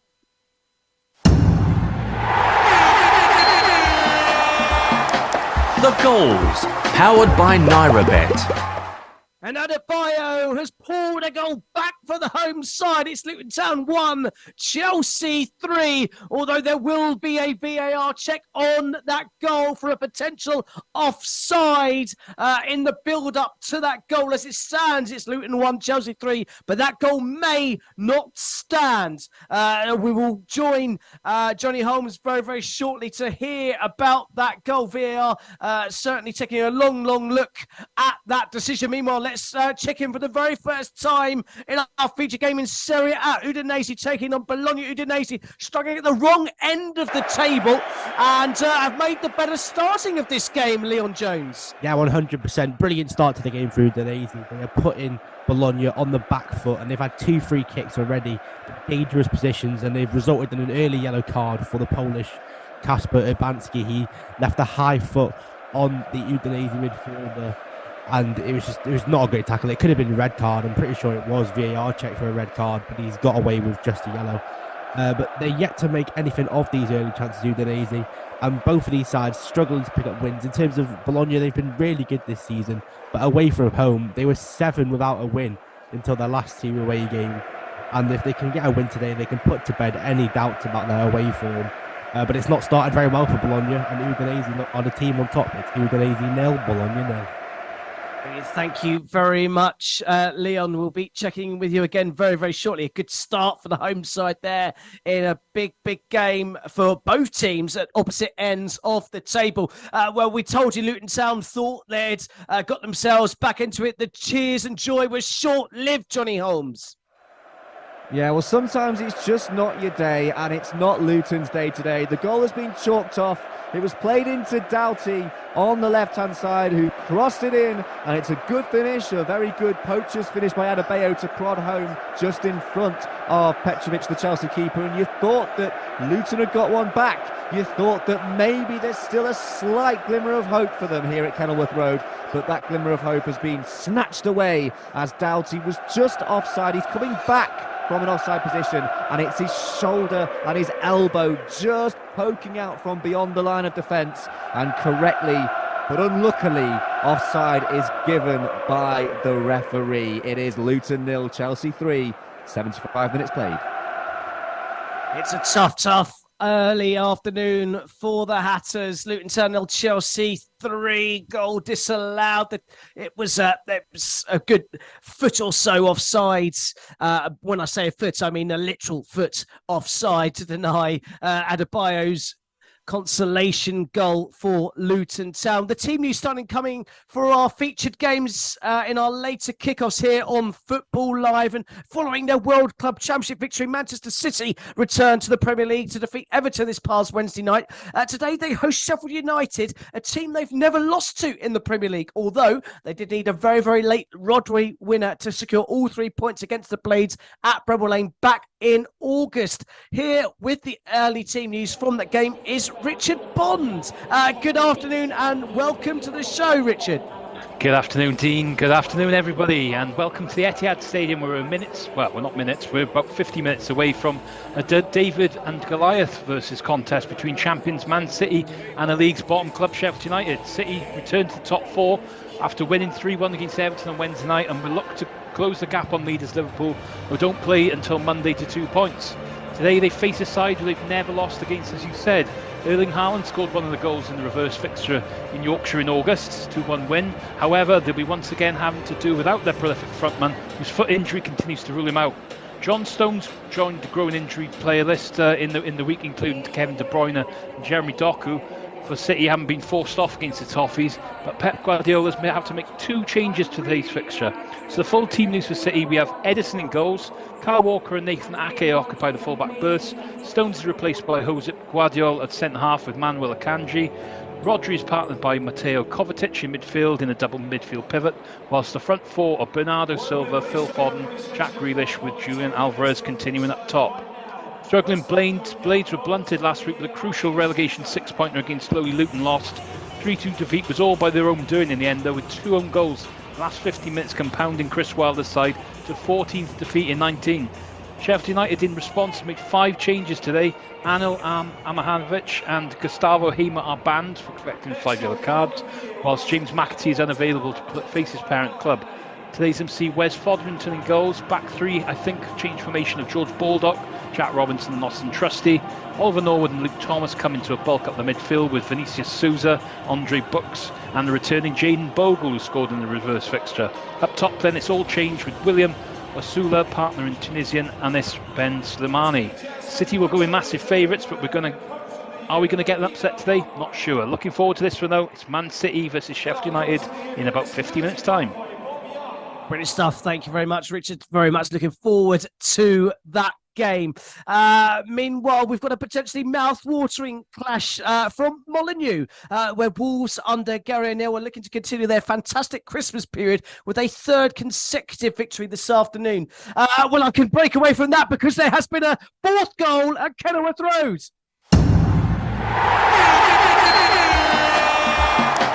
The goals, powered by NairaBet. And Luton Town moments ago had hit the bar and you just thought it wasn't going to be their day. Well, now they have scored, and it's former Chelsea man Ross Barkley who has got the goal back for Luton Town. So finally, those home fans do have something to cheer, and there is no reason for VAR to disallow this goal. It's Luton Town 1, Chelsea 3. Ross Barkley with the goal against his former club. Let's go and hear about that from Johnny Holmes. It's a bit of a fairy tale moment here at Kenilworth Road, and it's something, as you say, for the fans to cheer about. And it's that man, Ross Barkley, against his former club, whipped in from a corner moments after Elijah Adebayo had struck against the crossbar, where he really should have scored. So it should have been 3-1 anyway. It is 3-1 now because Ross Barkley has flicked it into the back of the net. Doughty's corner, whips in. It's a brilliant ball into that near post, and Barkley gets ahead on it, directs it, diverts it into the bottom right-hand corner. Fantastic header, brilliant finish, and Luton have their goal that they thoroughly deserve today. Luton 1, Chelsea 3, 81 minutes played. Great stuff. Thank you very much, Johnny. Could Luton score another and make this a real nervy end to the game for Chelsea? Well, only time will remain, and time will tell in that one. There's just about 10 minutes or so left to go, plus stoppage time in that game. It's still Celtic 2, Rangers 0 in the Auld Firm derby up in Scotland, and in Serie A, it's goalless in both games. Calgary 0, Empoli 0, Udinese 0, Bologna 0. As I was saying, potentially mouthwatering clash at Molineux, where Wolves have won both games over Christmas. Everton, their visitors today, have lost both of their festive fixtures, but will feel very hard done by, and their performances would have merited more points from both those games, particularly the game at the Tottenham Hotspur Stadium where they lost 2-1, but arguably could have won that game. And of course, that controversial penalty decision, which we heard from Sean Dyche earlier on in that defeat at home to Manchester City. But prior to those two defeats, Everton had won 4 straight in the Premier League. Can they get back to winning ways? Well, Duka Dogba has the latest team news from Molineux. Welcome to Football Live this afternoon, Duka. Good afternoon, Dean. Yeah, an interesting affair between these two sides. I think people would have had them down as relegation candidates at the start of the season, but I think both of these teams have definitely proved their worth to stay in this division. Just the 2 changes for both the sides today. We'll go on to the Wolves team. Mario Lemina is not in the squad today. This is due to his father passing away yesterday. So in comes Tommy Doyle, who starts at centre midfield today. Santiago Bueno is also dropped today as Craig Dawson comes in back from a knee injury, filling up that back 5. And for Everton, again, just the 2 changes, but a change of shape for Everton. They've gone for a more of a defensive formation with a back 5 rather than a back 4 is what we've been used to under Sean Dyche, as Michael Keane comes in, replacing Andre Gomez. He comes in replacing Andre Gomez and comes in at centre-half today, as Calvert-Lewin comes in for Beto, leading the line for Everton. But yeah, an interesting affair here at the Molineux later, just under an hour till kick-off. Absolutely. Thank you very much, Duka. Very much looking forward to that one. I expect there to be plenty of goals in that game. Let's head back to Celtic Park. The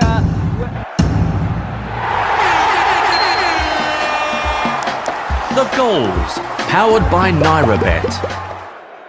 Well, we got a little bit excited. There hasn't been a goal, but Rangers taking on 10 man, Celtic 2 goals to the good.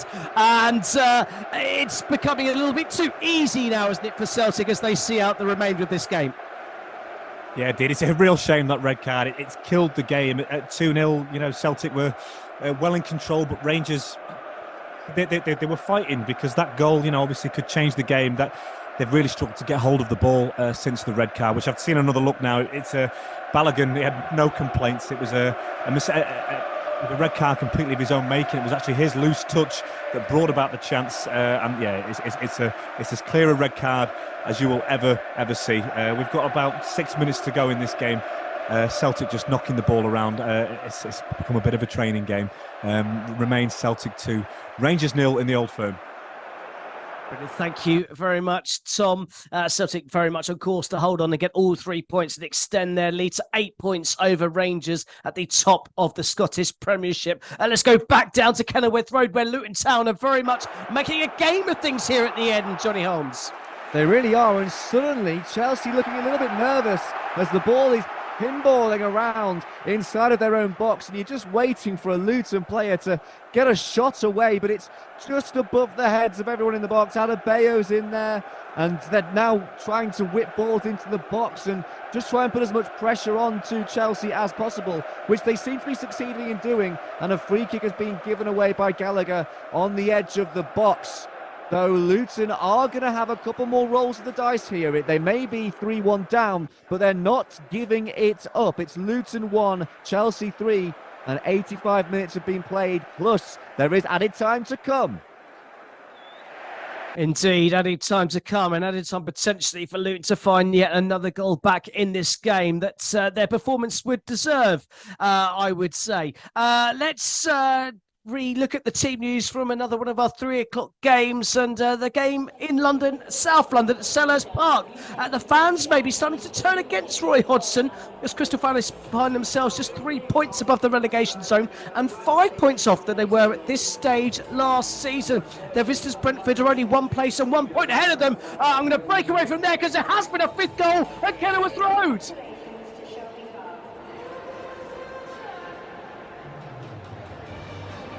Well, the goal jingle hasn't played, but there has been a second goal for Luton Town, and this one will count for Adebayo. It's Luton Town 2.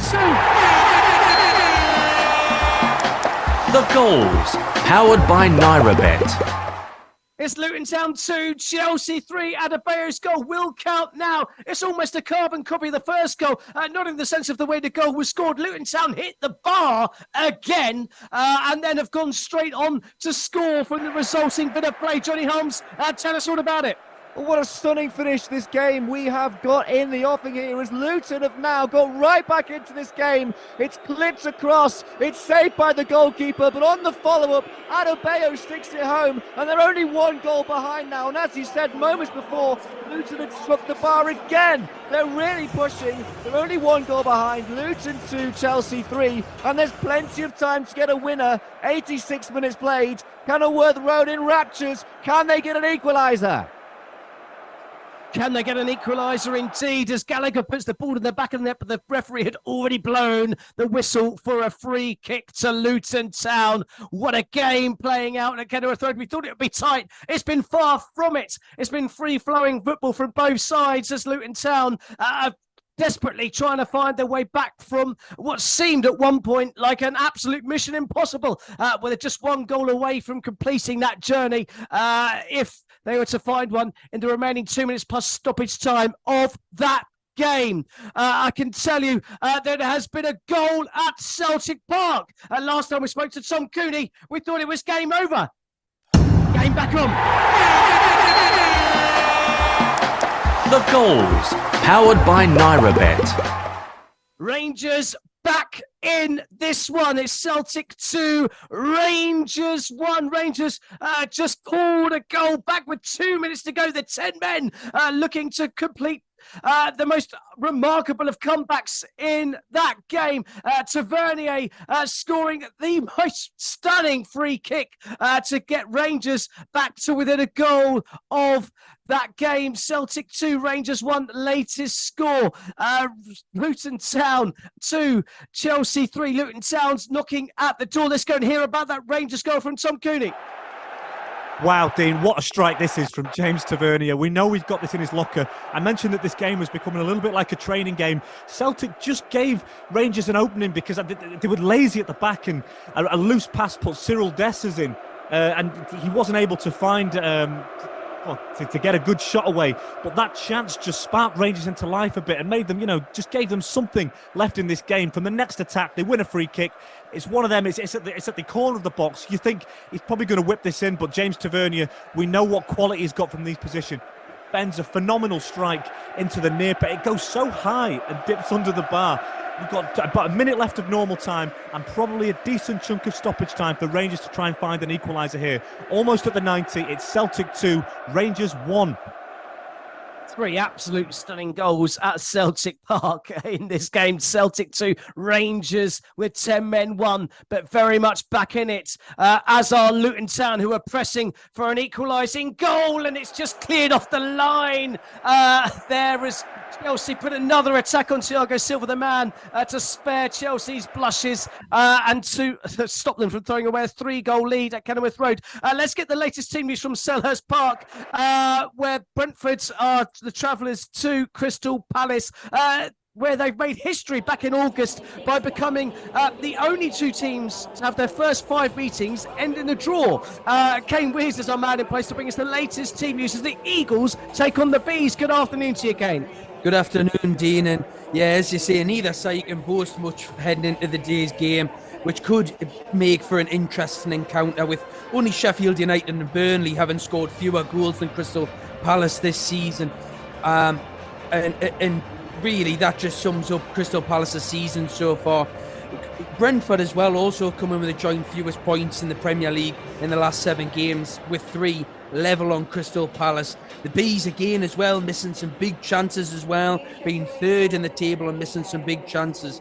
So adding into that, then the last 5 Premier League meetings between the sides have been a draw as well. So if you're looking for some betting tips on NairaBet, a draw might be the best option. But coming into today's game, the side. So Crystal Palace come unchanged from the last game with Edward coming onto the bench, while Brentford and Thomas Frank make a switch from the 4-3-3 to the 3-5-2 following Wednesday's heavy defeat to Wolves. Azanka comes in, as well as Matthias Jensen, who starts in midfield for the first time since a 3-0 defeat to Liverpool in November. So hopefully as many goals as what there has been in the game so far today, but it's about 30 minutes till kick-off at Selhurst Park. So thank you very much, Kane. But in Serie A, we've had our first goal of the afternoon.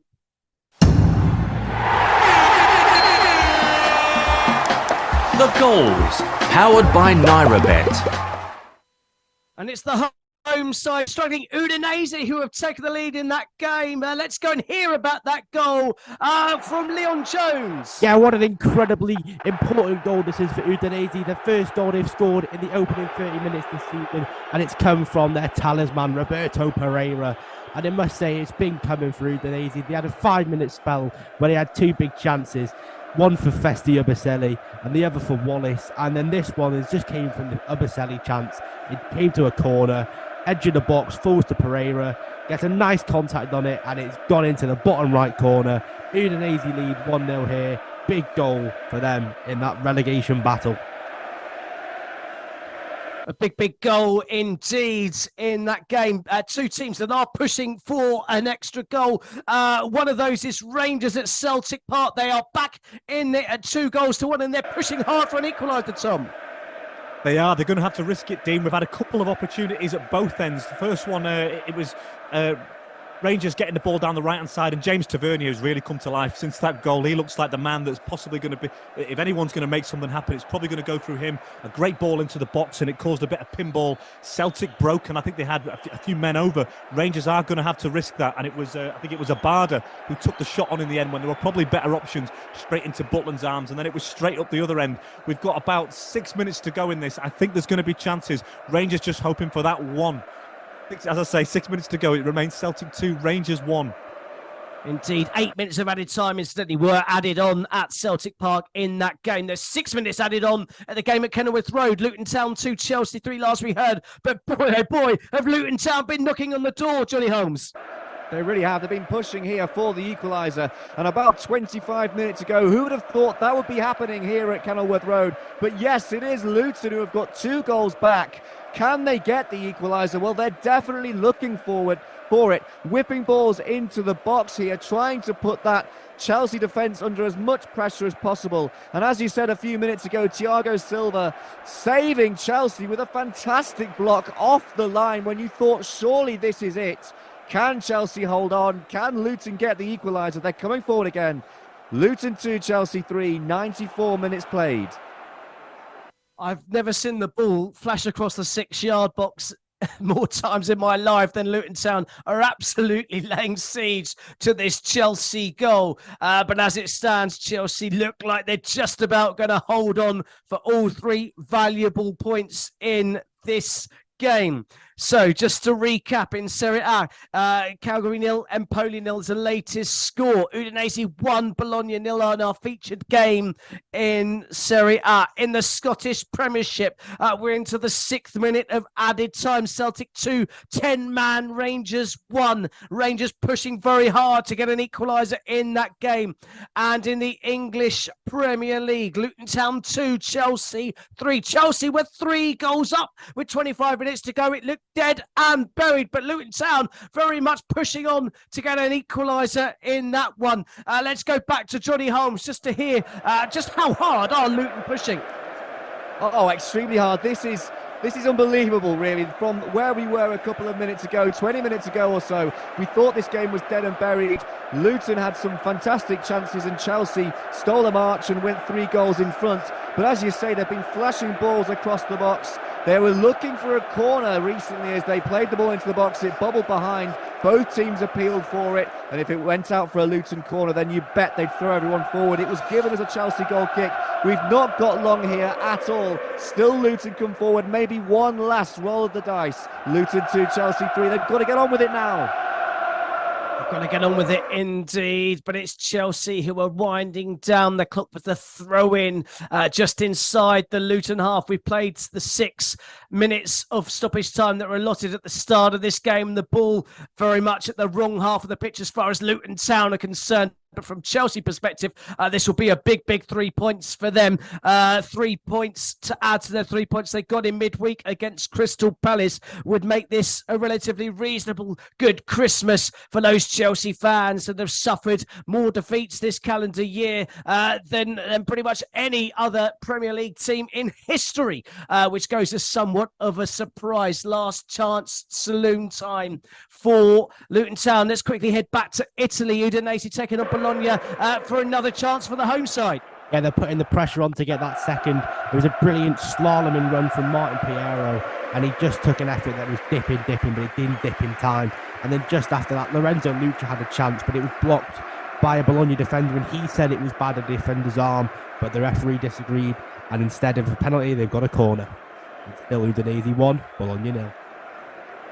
So still 1-0 there to Udinese. I can tell the full-time whistle has just gone at Kenilworth Road. Chelsea did hold on to lead 3-2, to win 3-2 and claim 3 valuable points. But Luton Town, boy oh boy, did they push hard for an equaliser in that game. Don't forget they had a goal ruled out for offside as well. It's time now though to hand back to FJ and the team in Lagos. You are listening to Football Live. Hit it, boys. Powered by NairaBet. This is Football Live with Dean Kilford.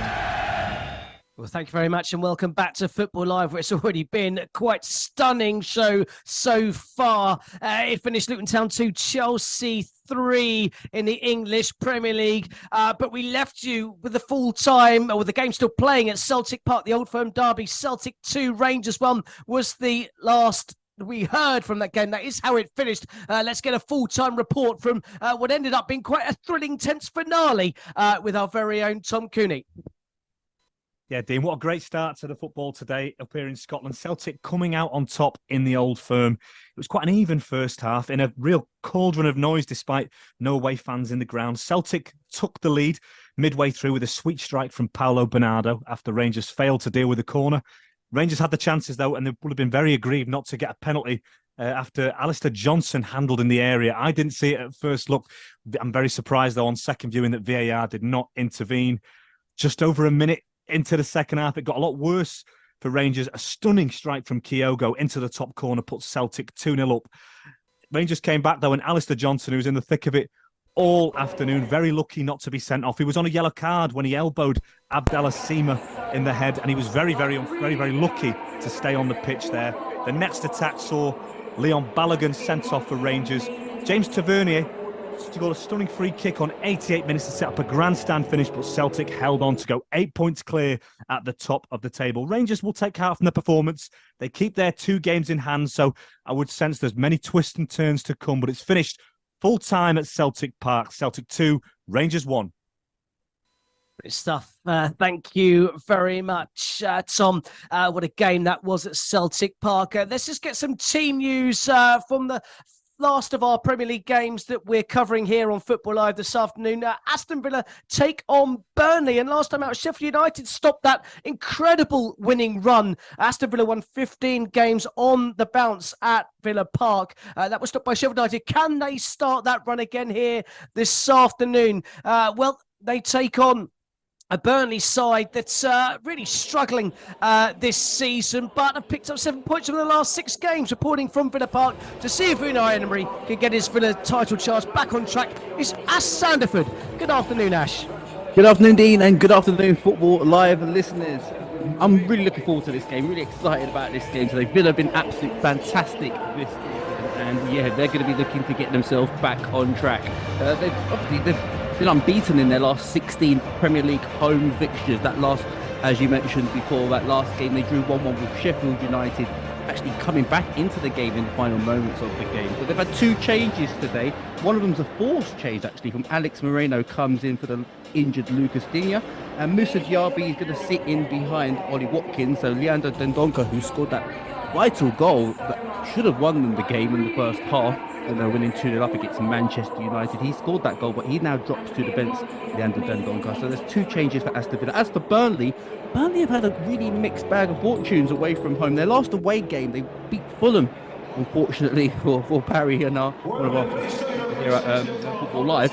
They won 2-0 away from home, Burnley. It was 7 days ago today now. So they've made 2 changes. So they'll be looking to carry on that decent away form that they've got recently with 1 change, with Johan Gudmundsson coming in for Mike Tesson. So 1 change for Burnley. So big game here at Villa Park, as the Villa will be looking to get themselves back on track with 3 points, as they haven't won in 2. It's Aston Villa versus Burnley, kicking off in about 3 or 4 minutes time. Great stuff. Thank you very much. We'll be joining Ash very, very shortly for updates from that game from Villa Park. Meanwhile, in the lunchtime kickoff, it was a 5-goal thriller at Kenilworth Road as Luton Town tried and failed to come against Chelsea by 3 goals to 2. Reporting on that game for us was our very own Johnny Holmes. Let's get a full-time report from Johnny. Well, an unexpectedly frantic finish to the game here at Kenilworth Road. It's finished Luton 2, Chelsea 3, as the away side nearly throw away a 3-goal lead. Goals from Cole Palmer, 2 in fact. A fantastic performance from him, and another fantastic finish by Noni Madueke as well. Put Chelsea in the driving seat, 3-0 up, but out of nowhere came Luton, who had a goal disallowed for offside, and then Ross Barkley flicked in a header on what looked to be a consolation goal, but forward they came again, and Elijah Adebayo got another goal back to put Luton right in the frame for a comeback. They pushed, they huffed and they puffed, but they couldn't quite blow Chelsea down as Thiago Silva cleared off the line in the dying moments. It finishes here at Kenilworth Road, Luton 2, Chelsea 3. Brilliant, thank you very much, Johnny Holmes. Those were the 2 lunchtime games here on Football Live. We've got plenty more to come. You're listening to Football Live. Calling all high flyers who fancies a free flight on us. Naira Vegas are making it rain with 1 million, yes, 1 million free flights on Aviator. Claim unlimited flights with no minimum stake. The sky's the limit. Every day it will randomly rain free flights through the chat feature. Simply place your bets on Aviator and watch it rain free flights in the chat. Make sure you board the plane. You wouldn't want to miss out on a maximum multiplier of times 250,000. Full terms and conditions apply. Must click claim in the chat to be rewarded. Free flights for Aviator only. Must be 18 plus. Please play responsibly. From the beginning. Hit it, boys. You are listening to Football Live. Live and exclusive on Brila FM. Join round the corner where the big boys play. I can tell you. No, I can't tell you anything. Pity those poor North London supporters. Absolute chaos at the Etihad. Yes, the goal has finally come. Attack, attack, attack. We've heard about the goat in the crowd. Is there a goal on the pitch? Is Victor Osimhen with the goal. And I'm sure most Chelsea fans out there listening will agree that that simply is not good enough. We're zigzagging all over the United Kingdom. And they've got to play 3-4-2. No, 3-4-3 looks like. Happy New Year from everyone at Football Live. Kick off your New Year's celebrations early tomorrow afternoon on Brila FM with the return of Football Live and a New Year's Eve special. 2 big games in the Premier League, a London derby between Fulham and Arsenal, and Tottenham Hotspur at home against Bournemouth. 2 big games in the Premier League. Our end of year special tomorrow afternoon with Chris Baldwin starts at 2 o'clock in the afternoon. We hope you can join us then. Okay guys, welcome to the weekly Football Live production meeting. I've got a great idea. We go out and we ask all the top football managers what they think of the show. Let's do this. Jurgen Klopp, are you a fan of Football Live? It's super. It's just super. It's really a top. Mikel Arteta, how good is Football Live? I've been really impressed. Pep, Football Live love you, but do you love Football Live? They are unique and I enjoy a lot. Sean Dyche, do you listen to Football Live, the greatest football show on earth? What you're talking about now? They know and I know, and you probably do know, they've made a lot of mistakes along the way. Okay, so we need to work on Sean Dyche. Let's get back to the action on Football Live. Hit it, boys. Powered by NairaBet. This is Football Live with Dean Kilford. Well, welcome back to Football Live. And FJ, don't think I forgot you. You asked before you came back to us about the year record between Rangers and Celtic. Well, 5 wins for Celtic in the calendar year, 1 draw and just the 1 solitary win, but a thumping win for Rangers back in May. But Celtic very much, the year 2023 belonged to them. The Auld Firm was certainly green and white rather than blue, as it was today, as they held on to win by 2-1. Our featured game in Serie A, it was the game between Udinese, who are struggling at the wrong end of the table, versus Bologna, who are pushing for Champions League places. Our very own Leon Jones is there to tell us how the first half went. Yeah, Udinese, they've got a 1-0 lead going into half-time, and it was a Roberto Pereira half volley on the edge of the box coming from a corner. And I must say that Udinese, they've mastered their tactic to perfection today. They're playing a low block, and Thiago Motta's Bologna cannot play through it whatsoever. They've had 4 shots, and they've had 81% possession, but those 10 shots and 5 on target from Udinese, they're the ones causing the threat. And yeah, when we come back to the second half, it should be quite good. Indeed, it should be quite good. The games have just kicked off in the Premier League, and there's been an early goal at Selhurst Park.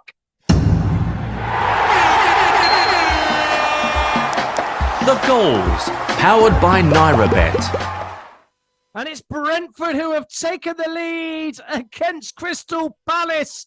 A game that is normally a draw between these two. 5 times they played in the Premier League before, 5 draws. But it's Brentford who have taken the lead inside 2 minutes. Keane Lewis Potter with the goal. Let's go and hear about it from Kane Weirs. Unbelievable goal and an unbelievable start for the game. It actually comes from Crystal Palace, who are attacking with Mateta and Ayew on the left-hand side. There's a turnover and possession, and the ball comes into Jensen, who just does a little flick on the inside and slides in Goros on the wing, and he just delivers a great ball just inside the box. And Lewis Potter with a great finish, just hits the roof of the net. A great finish. 2 minutes in, Crystal Palace 0, Brentford 1. What a fantastic start for the Bees against the Eagles. We cut off rather quickly. Let's go back to the game to Udinese Bologna. It's half-time there. Udinese leading by a goal. Deservedly so, Leon. A bit of a turn-up, this one. Yeah, they've turned up for the books today. I mean, Udinese, they've not been on a good run of form. And whereas Bologna, they've won their last 4 games, beating Inter Milan, Roma and Atalanta. So I don't think anybody would have really seen an Udinese win on the cards today. But yeah, they're all over Bologna. That counter-attack has been lethal. And on the wings, Ebasele, he signed from Derby last summer. Wow, what a talent he is, the Irishman. He's causing Bologna some real trouble on that side, and I wouldn't be surprised to see a goal from that side of the pitch in the second half. And honestly, yeah, Udinese, they've really turned up today, and I'm looking forward to the second half. We're definitely in for some more goals, I'll tell you that.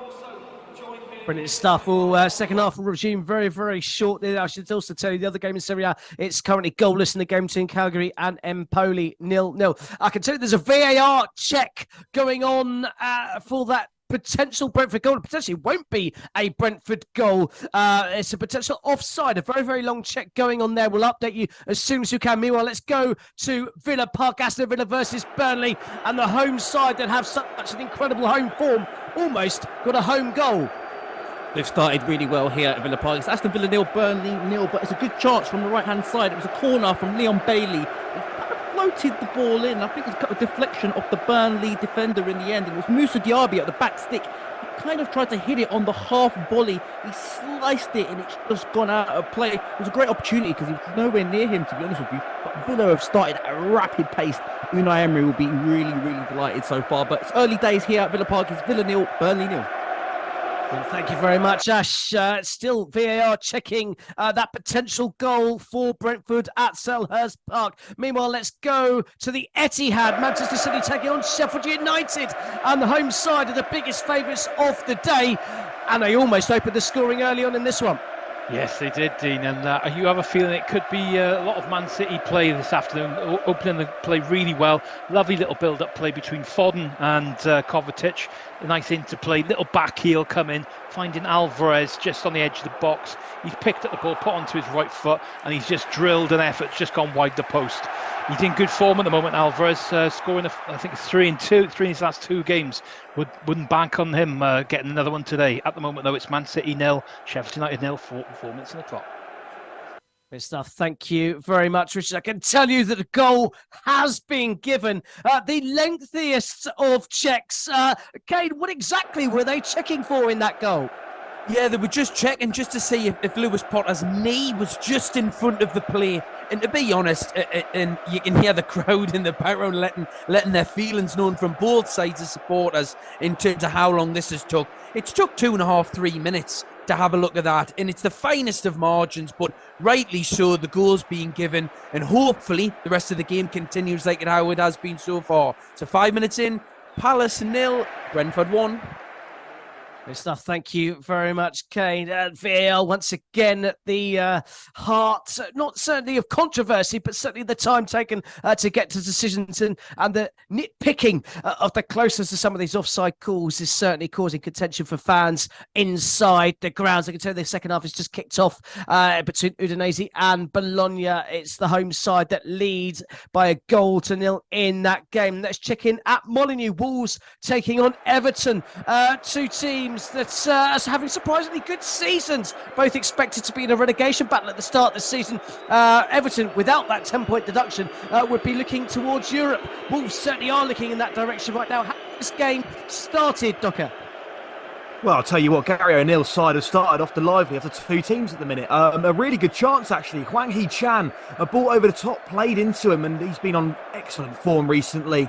It gets him behind, twists and turns around a couple of defenders, tries to get the ball back in the box, but Jared Branthwaite is there just to clear it in time to stop Matheus Cunha getting a goal. But it's a really bright start for Wolves. Not much yet to be seen by Everton at the minute, but still 0-0 here at Molineux. Still 0-0 at Molineux, still goalless in the game between Aston Villa and Burnley, and goalless at the game at the Etihad. Manchester City 0, Sheffield United 0. But the game that has had a goal is the game at Selhurst Park. Crystal Palace 0, Brentford 1 is the latest score, despite a very, very lengthy VAR check for Lewis Potter's goal. And let's just go check back in and see how Crystal Palace have responded to that early setback and that lengthy delay, Kane. Yeah, actually, Crystal Palace could have scored just before you came to us then. And it's a great ball just into Ayew. And Ayew just pins, I think it's Zanka, just on the edge of the box and spins and gets a shot away. But a real good opportunity, but end-to-end this game so far. But still Crystal Palace 0, Brentford 1.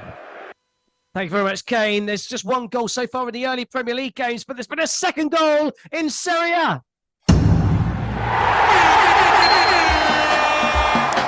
The goals, powered by NairaBet. And it's Udinese who have doubled their lead. Let's go and join Leon, but this goal might not stand, Leon Jones. Yeah, we're gonna have to wait. We're gonna have to wait and find out. I mean, it's a great effort from the edge of the box by Martin Piero, and then it's fallen to Lorenzo Lucci, the Italian striker, and he slotted it into the bottom right corner. But it's whether or not he's offside. I mean, it's going to be really, really close, this one. And for Udinese, they'll be praying this is not offside, because, wow, that'll be a huge second goal. And, I mean, Lucci is a poacher's finish. The original shot's going wide, and he's just directed it into the bottom right corner. And, wow, Udinese, this could be a shocker if this one stands. As it is, though, now it's Udinese 2, Bologna 0. And I believe it will stand, this goal. Well, that's a quite unbelievable goal, and a goal that would see Udinese take a 2-goal lead and on course for just their second win of the season, and would climb them 3 points clear of safety as things stand, with the 2 teams that were directly below them, Calgary and Empoli, drawing 0-0 as things stand. Let's go straight back to Molineux, where Wolves started the game strongly and they almost took the lead, Ducker. I really don't know how they've not scored it. It's a 3-on-1 counter-attack. Wolves absolutely outnumbering Everton here. And the ball gets played into Hwang Hee-chan. All he's got to do is take it around the goalkeeper and slot it in. He takes it around the goalkeeper. He does everything right. And then he just messes around with the ball. and just doesn't get his shot away. And the defender gets there just in time to clear it. But how Wolves aren't 1-0 up in this game so far is beyond me. But as it stands at Molineux, it is still 0-0.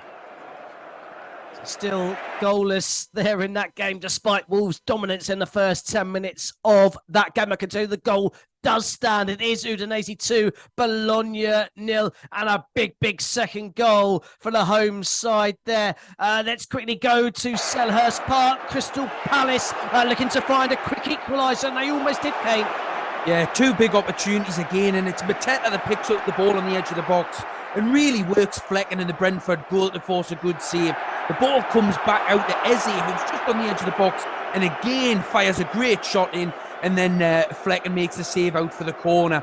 Really good opportunity so far from Crystal Palace, who are really starting to get back in the game, and the crowd are staying with Crystal Palace so far, which I think will be a massive thing at Selhurst Park. But 10 minutes in, still Palace 0, Brentford 1. Great stuff. Thank you very much, Kane. Let's get check in with the latest odds powered by NairoBet with our very own Matthew Key. Here's Matthew Key with all the very latest odds from NairoBet. Yes, the very latest odds courtesy of NairoBet as we head 10 minutes into the Premier League 3 o'clock games. Let's start in Italy with that game that's being covered. Udinese 2-0 up now against Bologna. Just 5 minutes into the second half. There's still plenty of time in this game, but Udinese, as you'd expect, very low on the odds at 1.12. 9.0 if you think Bologna can come back, and 23.0 if they think they can turn it around completely and win. Obviously, one of the surprise stories in the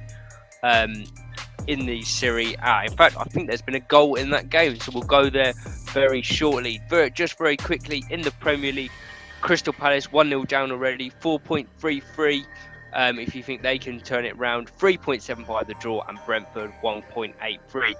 Wolves 2.70 to beat Everton at home, 3.20 for the draw, and 2.80 if you think Everton can continue their good form. Aston Villa 1.44, strong favourites against Burnley, 4.75 the draw, and 6.50 if you think Vincent Kompany's side can go to Villa Park and win. And finally, Man City heavy favourites against Sheffield United, 1.13 Man City, 9.50 the draw, and a huge 19.0 for Sheffield United. If you really want a gamble, that's where the money is today. But it's time to head back and hear about that goal in Italy.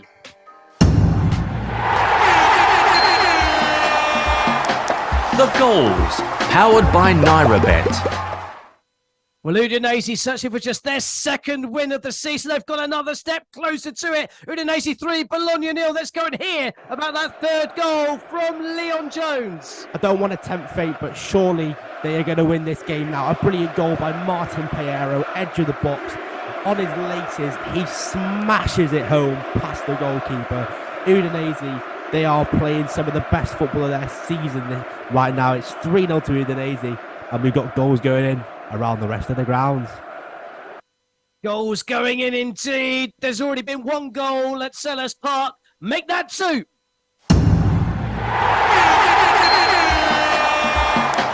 The goals, powered by NairoBet. Goals between these two sides always end in a draw, so it should come as no surprise that Crystal Palace have equalised inside 15 minutes. And let's go and hear about that stunning equaliser from Kane Weirs.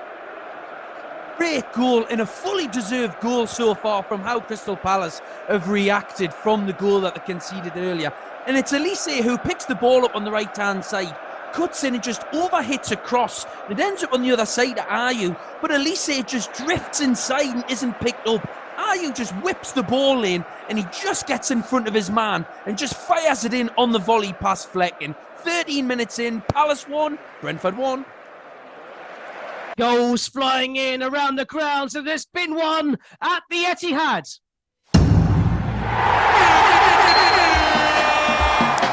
The goals, powered by NairoBet.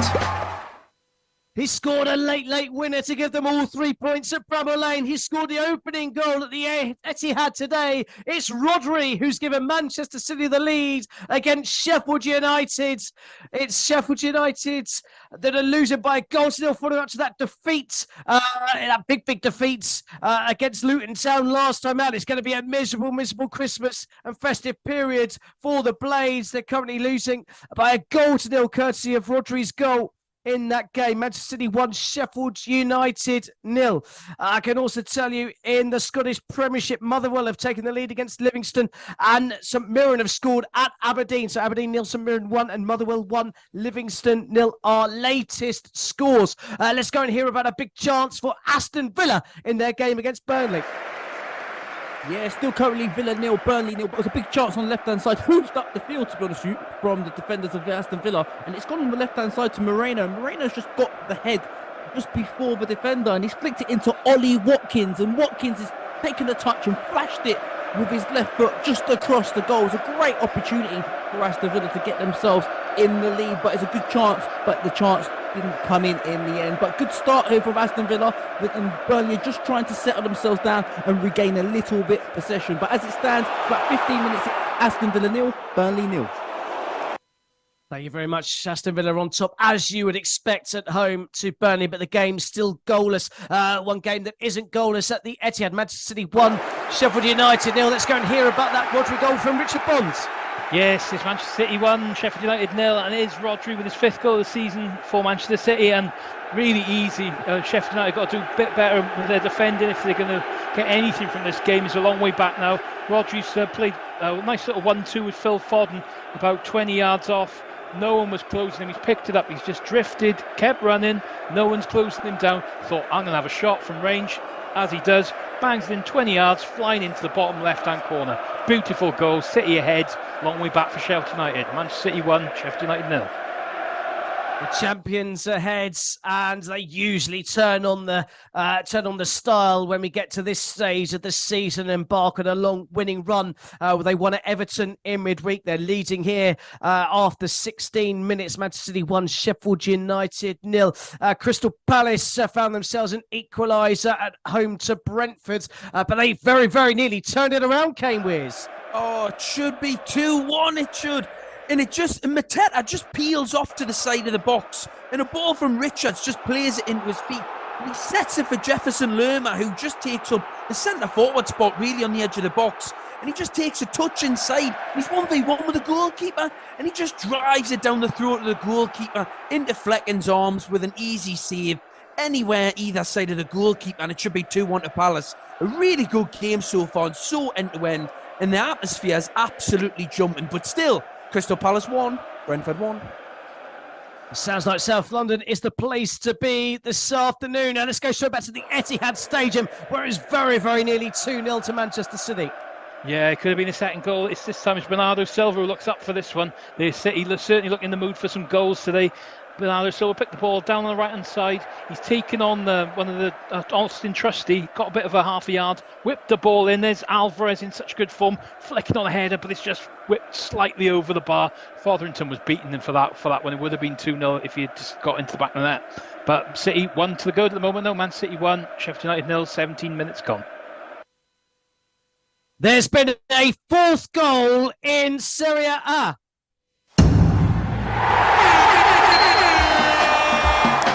The goals, powered by NairaBet. But the flag has gone up, so this goal may not stand. Let's go and hear about it with Leon Jones. Yeah, he's so unfortunately for Udinese, he's a mile offside. But I can't believe that we're saying that it's unfortunate that they're not 4-0 up. I mean, nobody would have had them to win this game really at the start. And now we're saying it's unfortunate that they're not 4-0 up. It was a great break, it was. And all the goals seemed to come from counter-attacks originally. And yeah, just what I thought the original 3rd goal was offside, this time it was almost a carbon copy, but it was given as an offside. Just crept past the last defender. But Udinese, they are playing brilliant and they're still trying to get more goals. Thiago Motta, he is absolutely fuming on that sideline. He's made 4 changes, no handshakes for any of the players that came off, and he looks livid with his Bologna side, whose Champions League ambitions might be getting crushed right before their eyes. It's Udinese 3, Bologna 0. Wow, 4 changes in one go. I can't remember the last time or if I've ever seen that happen in one go. So 4 big changes, a big statement for a very unhappy Motta as Bologna are trailing by 3-0 at Udinese with about half an hour left to play. Let's go back to Selhurst Park. Quite the game unfolding between Crystal Palace and Brentford, Kane Wears. Unbelievable.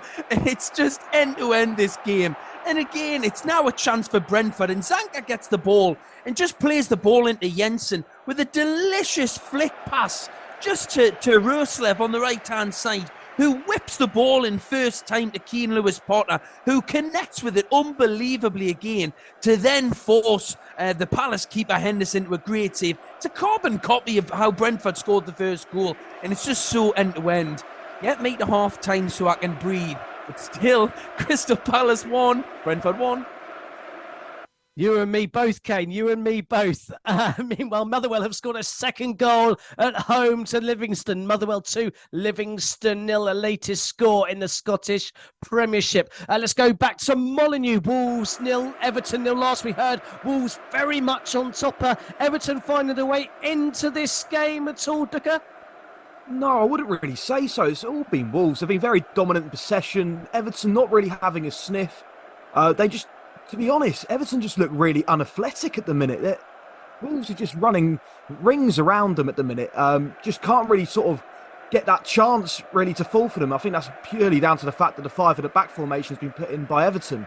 But yeah, no, it's all been Wolves so far at Molineux, and I reckon we're only moments away from the first goal in this game. I really do think so. I don't see Everton really standing a chance in this at the minute, especially how it's going. But still 0-0 here at Molineux. Still goalless at Molineux, although last weekend Everton started poorly against Tottenham, but they turned things around in that second half. So don't underestimate Sean Dyche and his team, although it's back-to-back defeats for Everton coming into this game following a run of 4 straight wins. Let's go back to Villa Park. Aston Villa 0, Burnley 0. Last time we heard Villa on top. Is that still the case in that game, Ash Sandiford?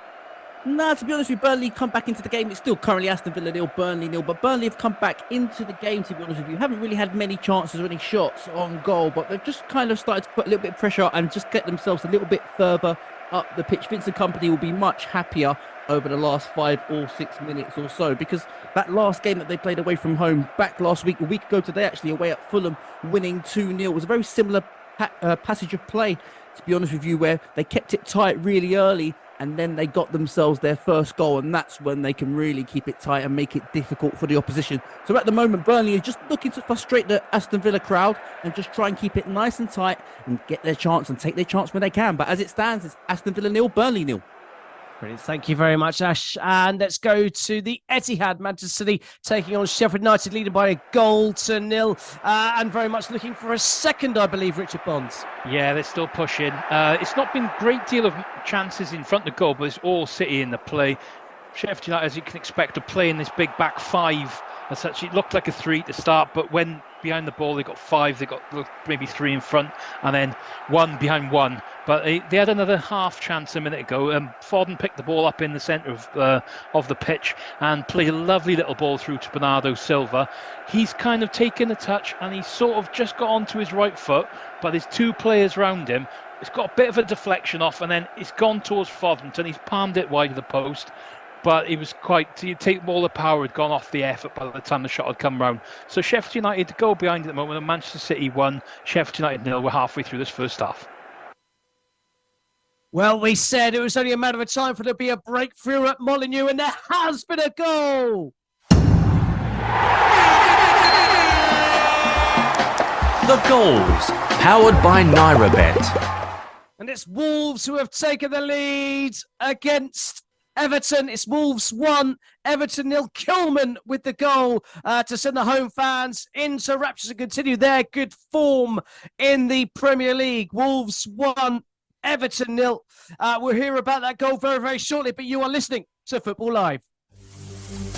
Kick off your New Year's celebrations early tomorrow afternoon on Brila FM with the return of Football Live and a New Year's Eve special. Two big games in the Premier League, a London derby between Fulham and Arsenal, and Tottenham Hotspur at home against Bournemouth. Two big games in the Premier League. Our end of year special tomorrow afternoon with Chris Baldwin starts at 2 o'clock in the afternoon. We hope you can join us then. I can tell you, no, I can't tell you anything. Pity those poor North London supporters. Absolute chaos at the Etihad. Yes, the goal has finally come. Attack, attack, attack. We've heard about the goat in the crowd. Is there a goal on the pitch? Is Victor Osimhen with the goal. And I'm sure most Chelsea fans out there listening will agree that that simply is not good enough. We're zigzagging all over the United Kingdom. And they've got to play 3-4-2. No, 3-4-3 looks like. From the beginning. Hit it, boys. You are listening to Football Live. Live and exclusive on Brila FM. Join on the corner where the big boys play.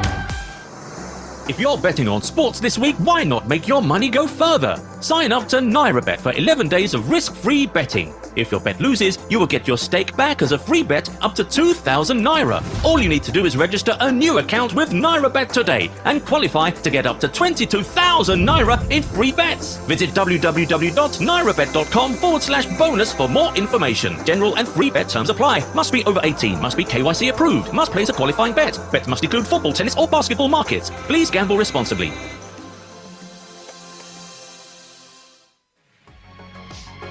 This is Football Live.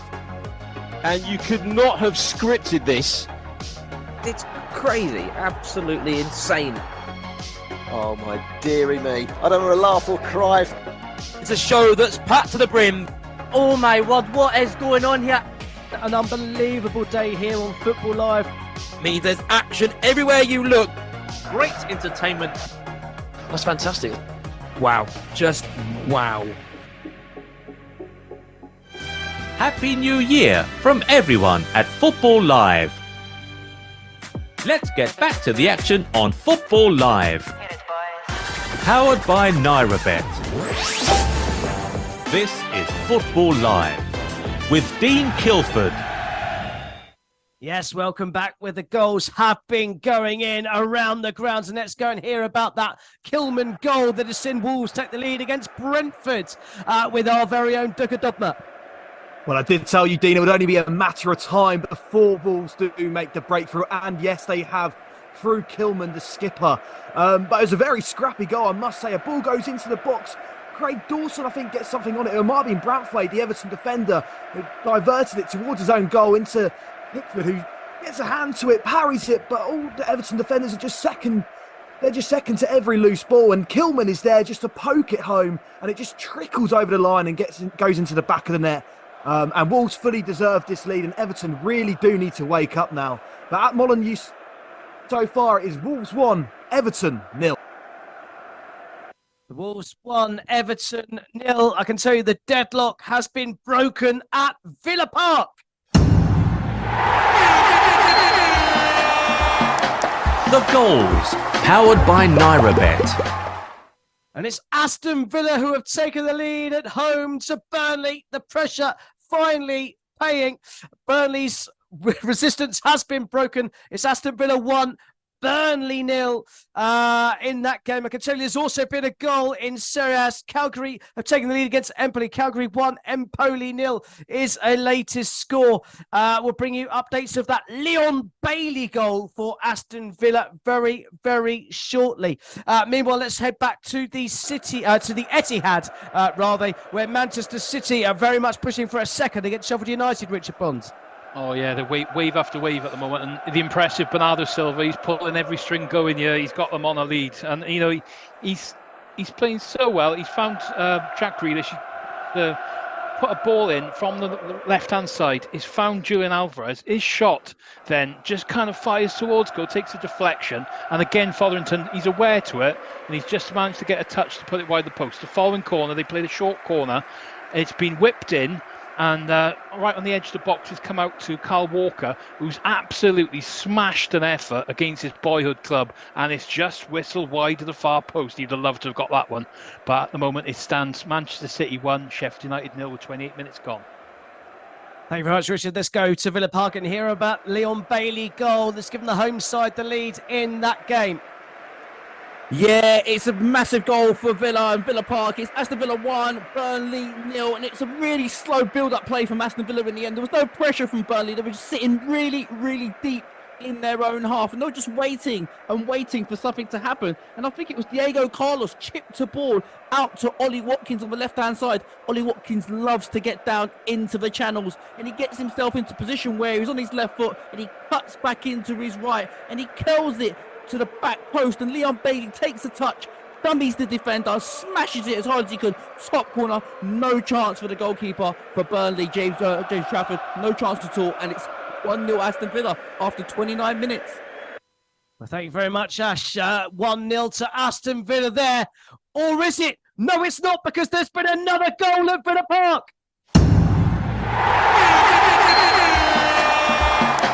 The goals, powered by NairaBet.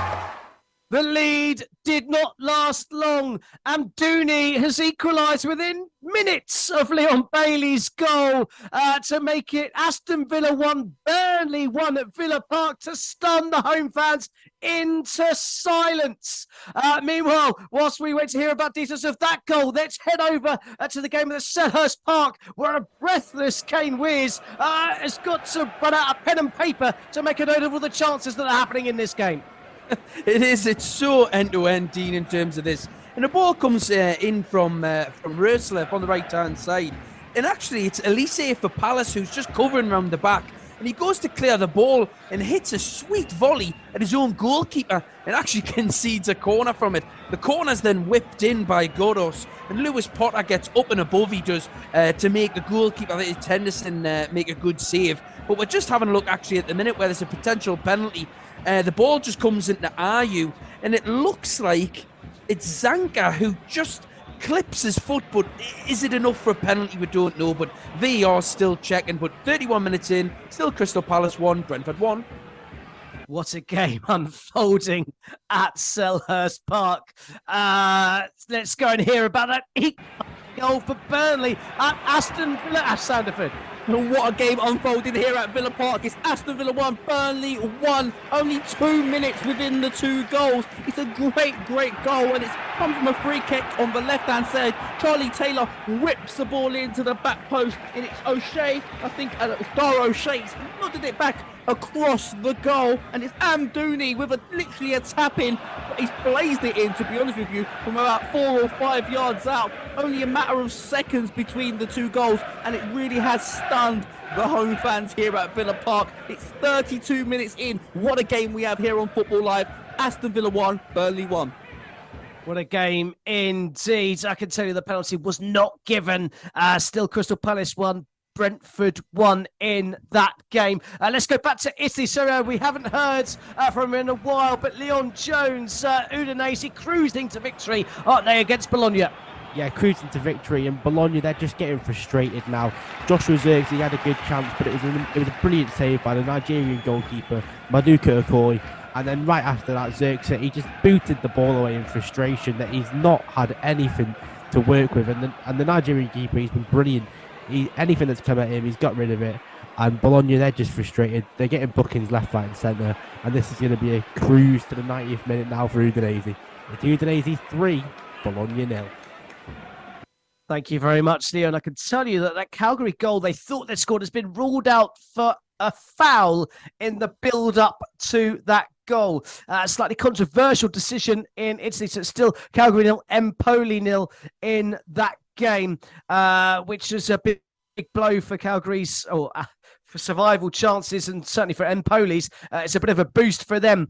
Two teams currently locked a point away from each other in the relegation zone in Serie A. It's a good result as it stands for Udinese, though. That 3-0 victory would leave them 3 points clear of the drop zone as things stand. So let's just run you through the latest scores as they happen in Serie A. It's Calgary 0, Empoli 0, Udinese 3, Bologna 0. There's about 15 or so minutes left to go in both of those games. In the English Premier League, Aston Villa 1, Burnley 1. Aston Villa's lead cut short inside about 2 minutes to level things up. Amdouni goal levelling things up for the visitors in that game. It's Crystal Palace 1, Brentford 1 in quite a thrilling encounter at Selhurst Park.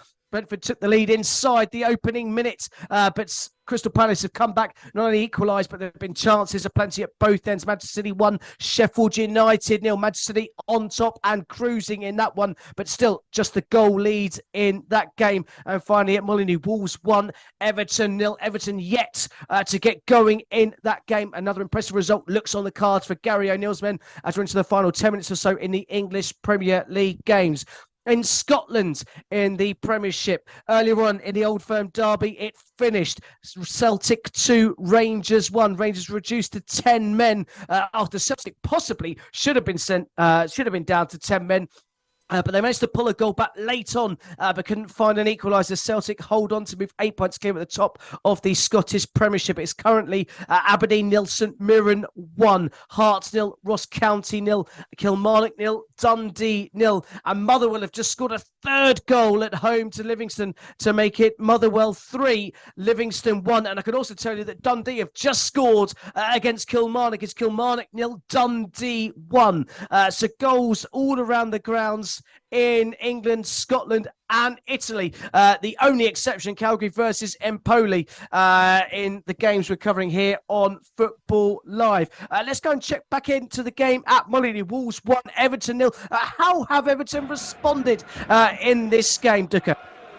I'll tell you what, they've reacted very, very well to going down 1-0. They had a really, really good chance. Dwight McNeil driving forward with the ball. I think he's been sort of the best outlet for Everton so far in this first half, and what's been a very dire first half for them, but they've definitely brightened up a bit. He drives forward with the ball, slips through Dominic Calvert-Lewin, whose shot goes wide. But it was a really, really good chance for him. But yeah, Everton definitely woken up in his first half, but still 1-0 to Wolves at Molineux. Well, still 1-0 to Wolves at Molineux. But it's a goal in the other side of the Midlands that seems to have woken up the visitors, because there's been a second goal for Burnley. The goals, powered by NairaBet. A quite remarkable turnaround at Villa Park. It's now Aston Villa 1, Burnley 2. A second goal and a turnaround. 2 goals inside 5 minutes for the visitors have seen them come from behind to lead at Villa Park. We're just waiting to check to see if that goal is going to stand. Potentially, it's going to be ruled out. A VAR check on that goal. But as it stands, Aston Villa 1, Burnley 2 is a latest score in that game. Let's go and check in at the game at Selhurst Park. A quite thrilling encounter between Crystal Palace and Brentford. Have you had time to catch your breath there, Kane?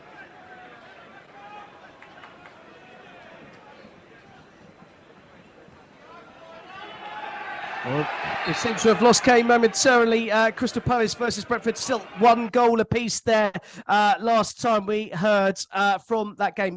Meanwhile, let's go to the Etihad. Manchester City 1, Sheffield United 0. A latest score. Manchester City very much on top in that one. Still a case of Manchester City pushing for a second there, Richard. Yeah, it's all Manchester City, 86% possession, 358 passes to 58. Kind of sums this game up so far. But it has been slightly disjointed. You know, the visitors are trying to hold firm at the back, and they're trying to really make things difficult. But City, when they got the ball, at times they can be so magic. You know, Jack Grealish in particular has had quite a bit of the ball recently now, and he's, you know, when he picks up, he dribbles, he goes past 1 or 2 players, got brought down, they had a free kick. But this sort of, with the game, Alvarez had the free kick, tried to be a little bit too clever, put in the back post, and someone was given offside, I can't remember who, but it just demonstrates what's going on so far. But Manchester City, goal to good, 37 minutes gone. Thank you very much, Richard. I'm pretty sure that Kane Wears was just grabbing his breath because there has been a third goal at Selhurst Park.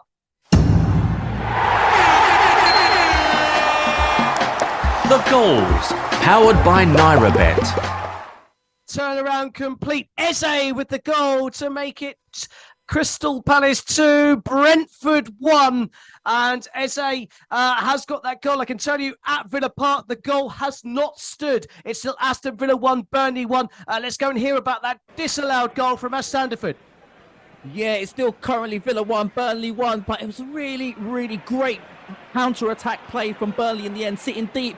And in the end, they popped it into the middle of the park, and it was Amdouni, the goal scorer, with the first goal. He tried to slide Lyle Foster through, and Lyle Foster was literally bearing down on goal. It's a great little finish in the end, to be honest with you. Just popped it to the left of Emilio Martinez, but he was just fractionally offside with his right foot. He was near enough on the halfway line. If he just waited, I'd say half a second or so, he still would have been through on goal if he just waited, because he was in his own half. And like you said, you cannot be offside if you're in your own half, but he was just offside. I think his left foot was just offside.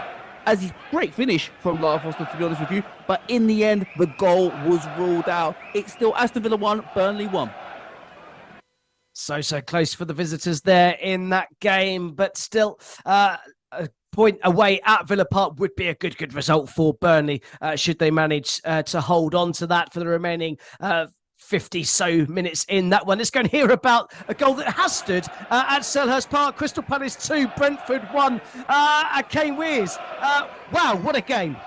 Yeah, Crystal Palace have turned this game on their head, and it's ex-Brentford trainee Tyreek Mitchell who just receives the ball, pops it into Jean-Philippe Mateta, whose flick finds the on-Russian Eze. He takes one touch and finds the net with his second. It's 39 minutes in. Palace 2, Brentford 1. Well, 5 minutes or so left to go at half-time there. Crystal Palace 2, Brentford 1. What a game that has been. Probably the game of the afternoon so far. But it still has a couple of goals to match to the earlier Premier League game, which finished Luton Town 2, Chelsea 3. Chelsea were coasting 3 goals up with 25 minutes left to play. But 2 late Luton goals really made it nervy times for those Chelsea fans that had travelled through. Of course, Luton Town had a goal disallowed as well in that game, but it finished Luton Town 2, Chelsea 3, despite the best efforts of Ross Barkley and Adebayo and co. That result sees Chelsea remain in 10th place, but have got 3 points closer to those Champions League places there, 9 points behind Manchester City as things stand. But it looks like there has now been a third goal at Villa Park. The goals, powered by NairaBet. And this time it's Aston Villa who have got the third goal. Diaby is the man with the strike to make it Aston Villa 2, Burnley 1. Burnley will be ruining their missed opportunity to take the lead at Villa Park, and it's the home side that have capitalised with the third goal of the game through Diaby to make it Aston Villa 2, Burnley 1. Meanwhile, let's go back to the Etihad, where there was the first booking of the day, but not for a player, Richard Bonds. No, well, you wouldn't have had your odds on this one, but Pep Guardiola's the first person to be in the book today, and I can see really just getting a bit frustrated, really. It's getting a bit tetchy, really. Sheffield United trying to be a bit physical, and he's starting to moan a little bit too much at David Coote, who's had enough of his antics and slapped him in the book. He's not very happy at all.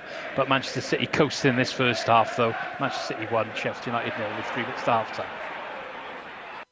Well, thank you very much, Richard. Meanwhile, in Italy, one team are throwing their toys out of the pram, aren't they, Leon Jones? Yeah, Bologna, they've just resorted to childish antics now. You can clearly see how frustrated they are with this result and performance. Motta, I believe he's been sent off. The manager, he's been sent to the stands for having a go at the referee. And Joshua Zirkzee, usually so good in front of goal, he's just been a ghost of himself today, and he's leaving nasty tackles on people. There was a VAR check for a red card, not given. But Bologna, this is a shadow of the team that we've seen for recent weeks. And I must say, with Bologna, this isn't a new thing. They were 7 without a win before their last 2 away games. And were they the 2 catalysts for an away change of form? No. Today has proven otherwise. So they have got issues away from home, and that's something that Motta will need to fix if they are to get European football this year. It's Udinese 3, Bologna 0. Thank you very much. There's about 5 minutes or so left to go in that game. The other game in Serie A still Calgary 0, Empoli 0. Big game at the bottom of Serie A. I can tell you there was a lengthy VAR check for that Aston Villa goal. I can tell you that the goal was given. Let's just hear about that bit of controversy and what exactly VAR were looking for, Ash Sanderford. Yeah, the goal does stand. It's Aston Villa 2, Burnley 1. Burnley defenders were going absolute bonkers, to be honest with you, with the decision in the end. I think they were looking at a couple of different opportunities of there being an offside decision. In the end, it was clear, to be honest with you, there was no offside decision whatsoever in the build-up or in the second phase of play. And it was near enough a carbon copy of the first goal.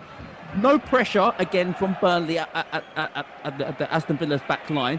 And Konsa just had so much time to kind of look up, and Ollie Watkins keeps making diagonal runs into the channel. And in the end, Konsa just tucks it into the right-hand corner for Watkins to chase. And Watkins, again, his pace is so quick. He gets himself down to the byline again, and he whips it back to Diaby. And Diaby, again, with a tap-in near enough. First time across the keeper, no chance, and it's another fantastic goal from Aston Villa, and they'll be happy after that Burnley chance that just happened a few moments ago. But as it stands, it's 44 minutes in, Aston Villa 2, Burnley 1. Brilliant. Thank you very much, Ash. I can tell you in the game in Serie A, Calgary, of course, they had a goal disallowed for a foul in the build-up to play. They've just missed a penalty. It's still Calgary 0, Empoli 0. 2 teams locked in the relegation zone in Serie A. And Calgary can't buy a goal here this afternoon. 7 minutes left to go.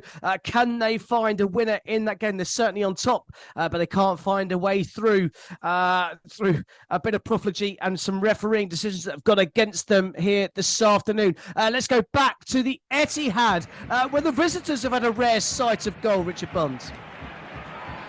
Yeah, and it shows goals. You know, they do counting games, and the massive chance for Sheffield United. This is the biggest opportunity they might get all afternoon, and you've got to take them when they come as good as this.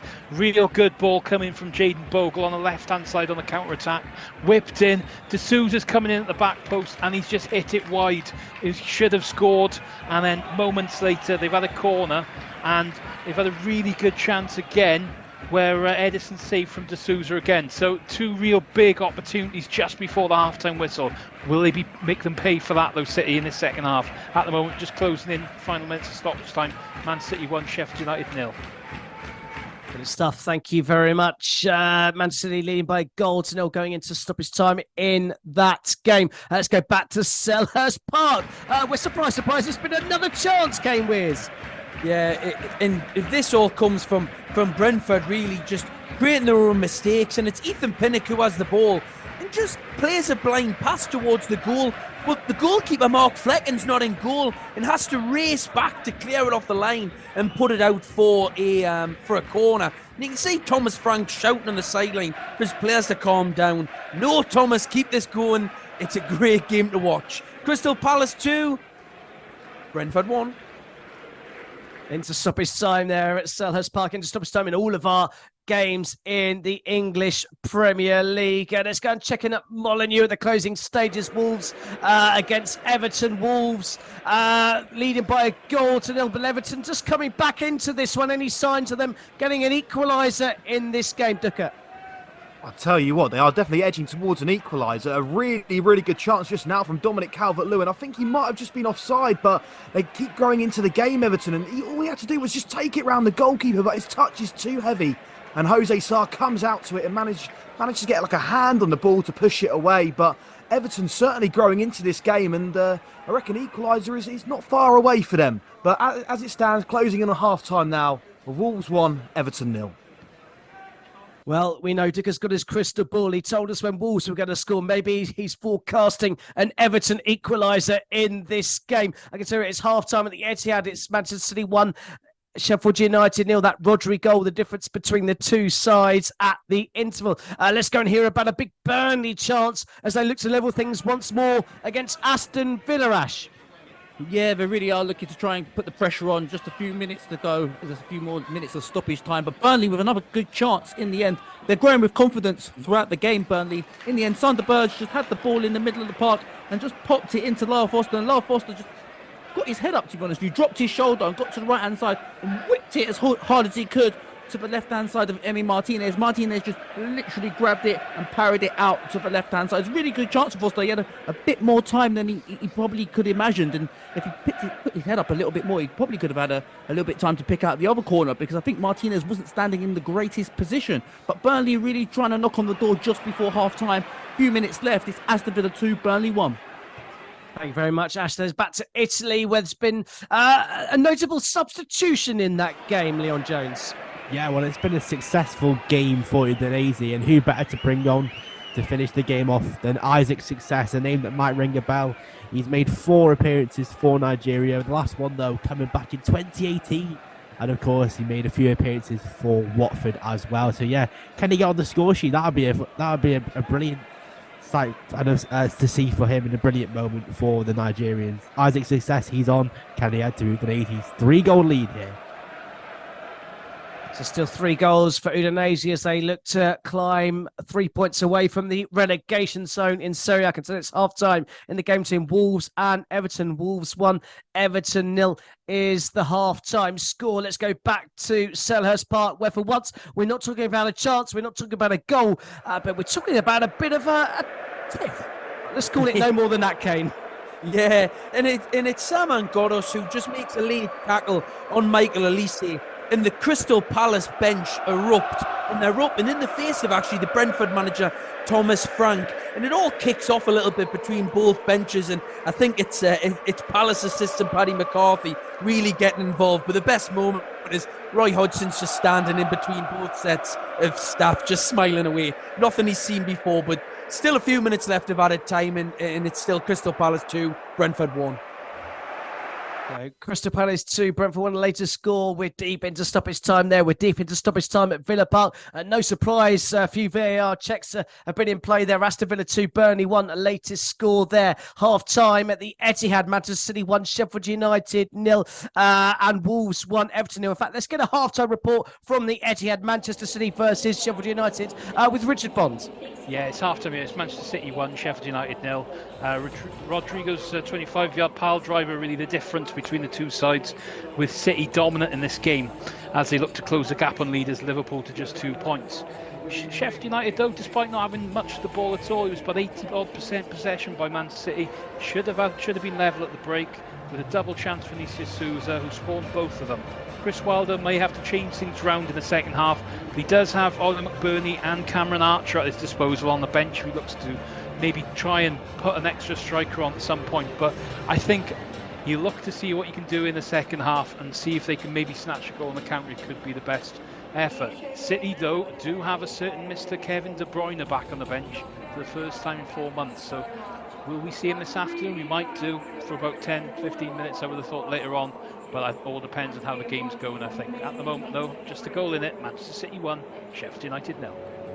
Thank you very much, Richard. And what a boost that must be for Manchester City to see him on the bench. And certainly the timing is right for their late charge. The second half of the season is where Manchester City kick into gear. And certainly if he's back and fit, they certainly have a better chance than they would do without him. Let's go in here about the half-time score at Molineux. Wolves 1, Everton 0.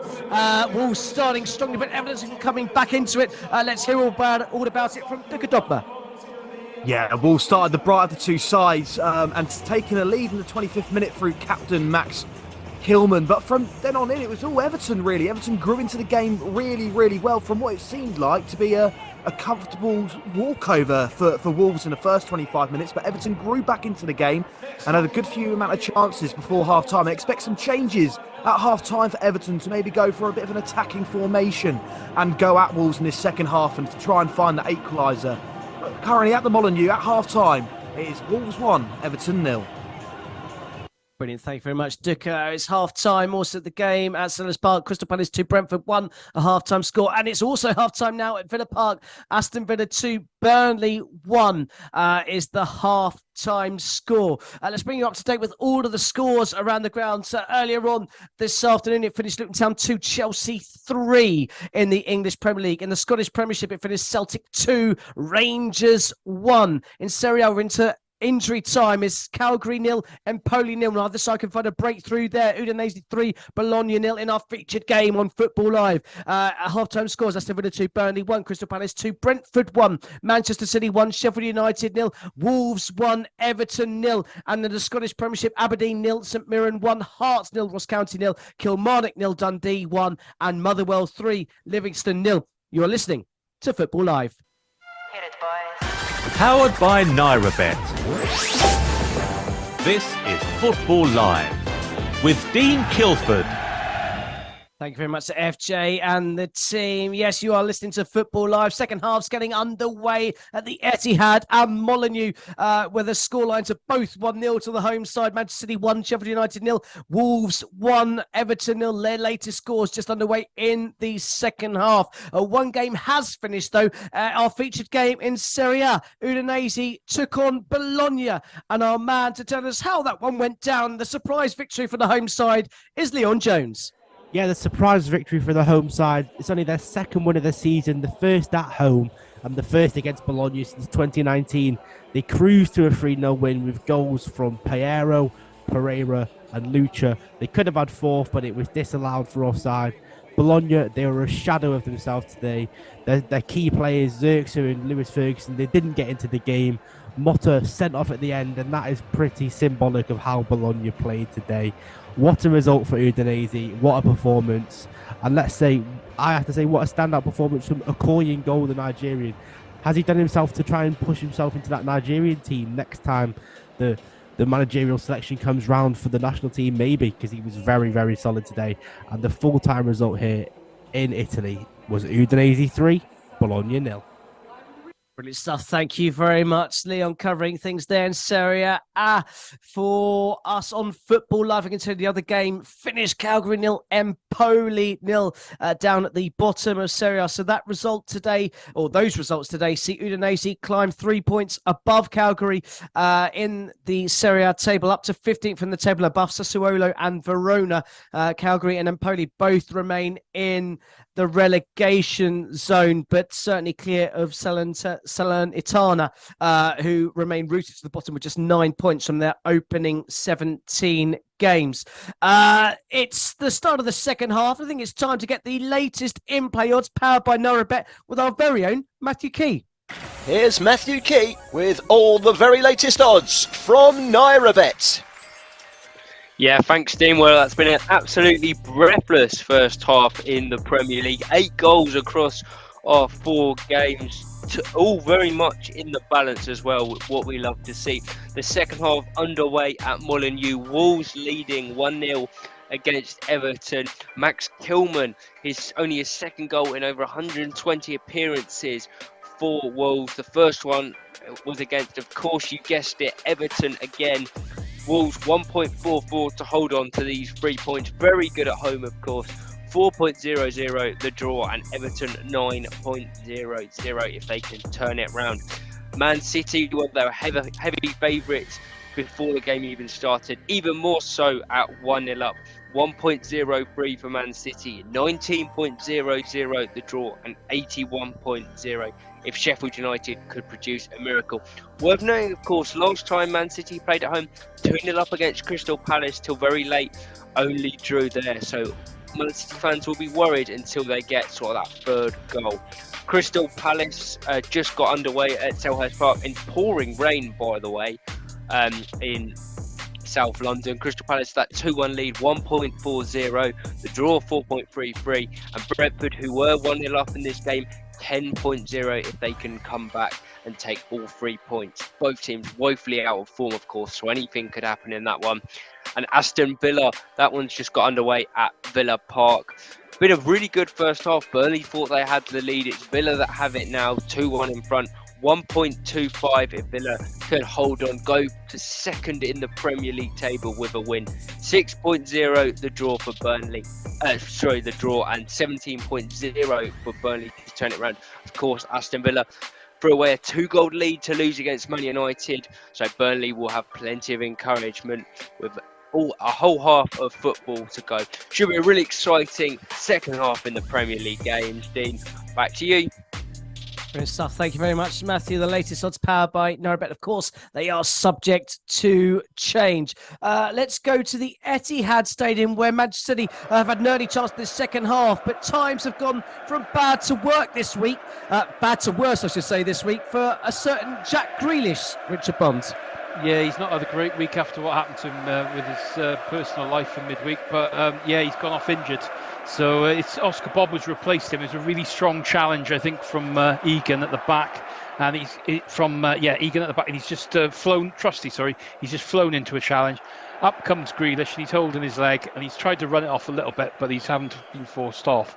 Early chance for City. Rodri again, ball half cleared from a corner, came out to him. He's tried to get hold of this, but not quite got it this time, and it's flown wide of the right-hand post.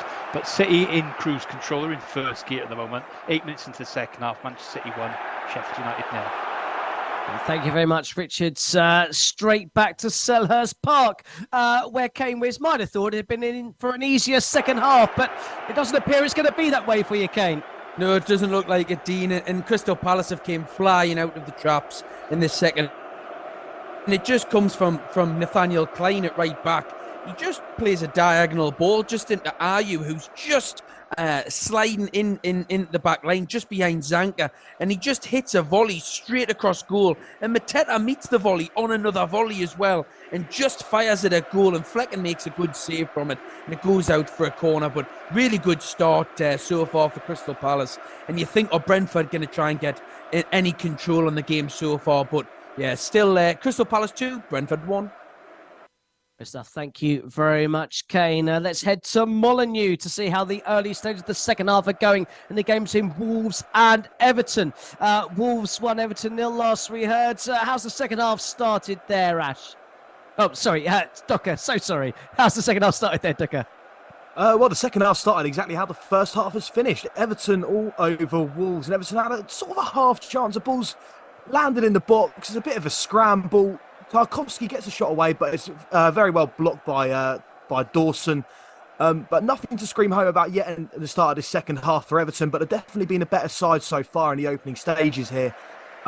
So, yeah, more to come from them, but no changes, which has surprised me from Everton. I would expect them to go a bit more attacking now, but we'll see what Sean Dyche does in the upcoming minutes in this second half. But still 1-0 to Wolves at Molineux. Good stuff. Thank you very much. Just a stat there. Everton have not come from behind at half-time to claim a point this season. And it doesn't look like they're going to today either, because there's been a second goal at Molineux. The goals, powered by NaraBet.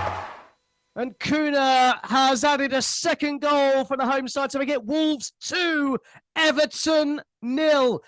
So Wolves, who were just sort of bit under the cushion at the start of this second half, have responded in the best fashion to get a second goal in this game to lead by 2-0. Kuna, the man with that goal to give Wolves a 2-goal lead at Molineux. Let's go and hear about a penalty shout in the game at Villa Park. Aston Villa versus Burnley. Ash Sanderford. Yeah, it's currently still Aston Villa 2, Burnley 1, and Burnley had a decent-ish penalty shout, to be honest with you. In the mid, it kind of popped around in the middle. Sander Berge kind of put the ball through to over to the right-hand side, and in the end, bearing down on goal, I should say, and he's cut in on the right-hand side, and the defender just kind of just like brushed against his leg, and he kind of dived a little bit. He could have stood up. And if he took another touch, he probably would have had the chance to kind of shoot on goal without going down. So in the end, really disappointed that they didn't get the penalty. But I think the referee made a great decision in the end. But as it stands, it's Aston Villa 2, Burnley 1. Brilliant stuff. Thank you very much, Ash. I can tell you there's been a goal in the game between Hearts and Ross County. It's the visitors that have taken the lead in that game. Bit of a surprise Ross County taking the lead 10 minutes into the second half. Hearts 0, Ross County 1 in the Scottish Premiership. Let's go and hear about another chance for Manchester City.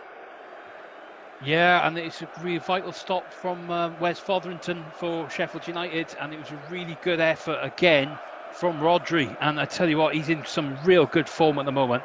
And he smashed an effort from 20 yards, and it's saved right to the bottom left-hand corner of the goal.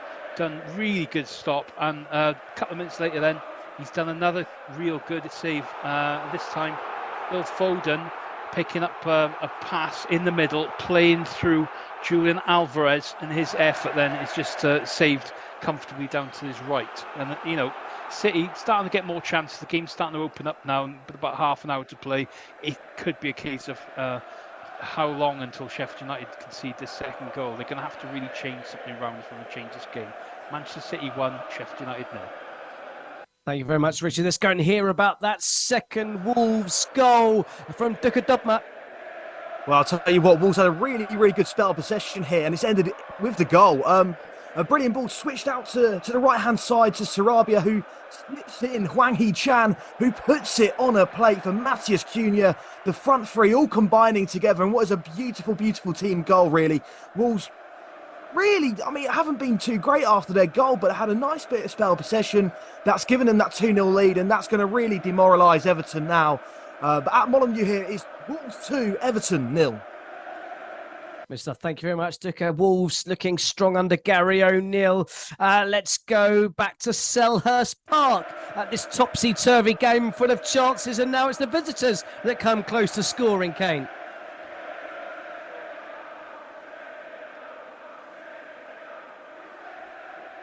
Kane Wears at Selhurst Park.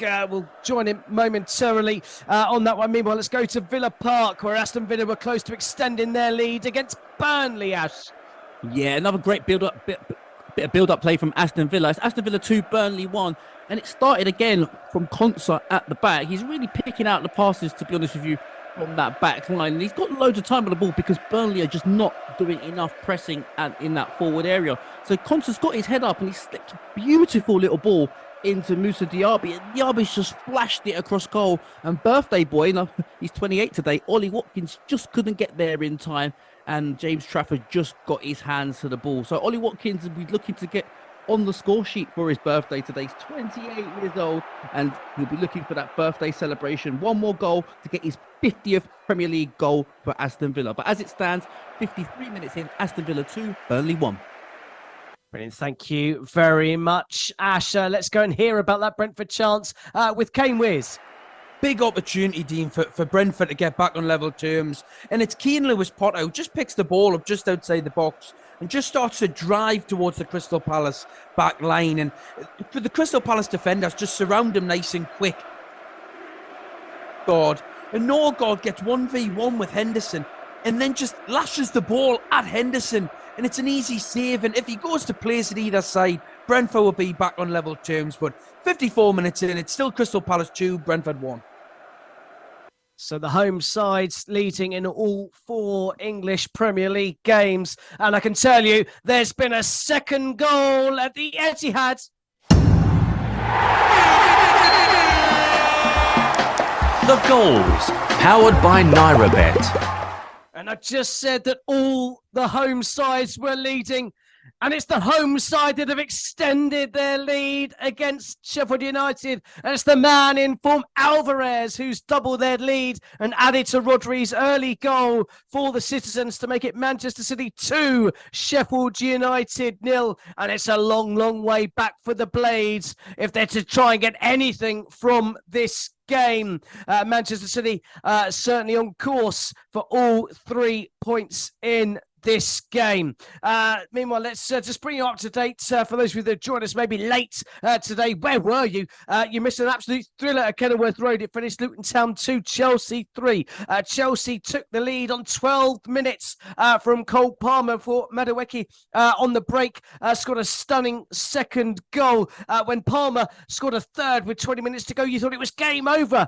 but Ross Barkley in Luton Town had other ideas. He pulled one back with 10 minutes to go. Adebayo pulled a second goal back with 3 minutes left to play, but despite their huff and puff, they couldn't quite find an equaliser, and it finished Luton Town 2, Chelsea 3. That result means that Chelsea moved to just 8 points from Tottenham, who occupy 5th, and that Europa League place and that last European place as things stand. I can tell you, in the game between Aston Villa and Burnley, there has been a red card, and Burnley are down to 10 men.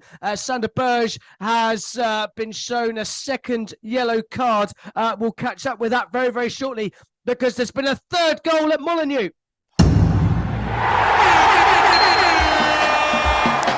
The goals, powered by NairaBet.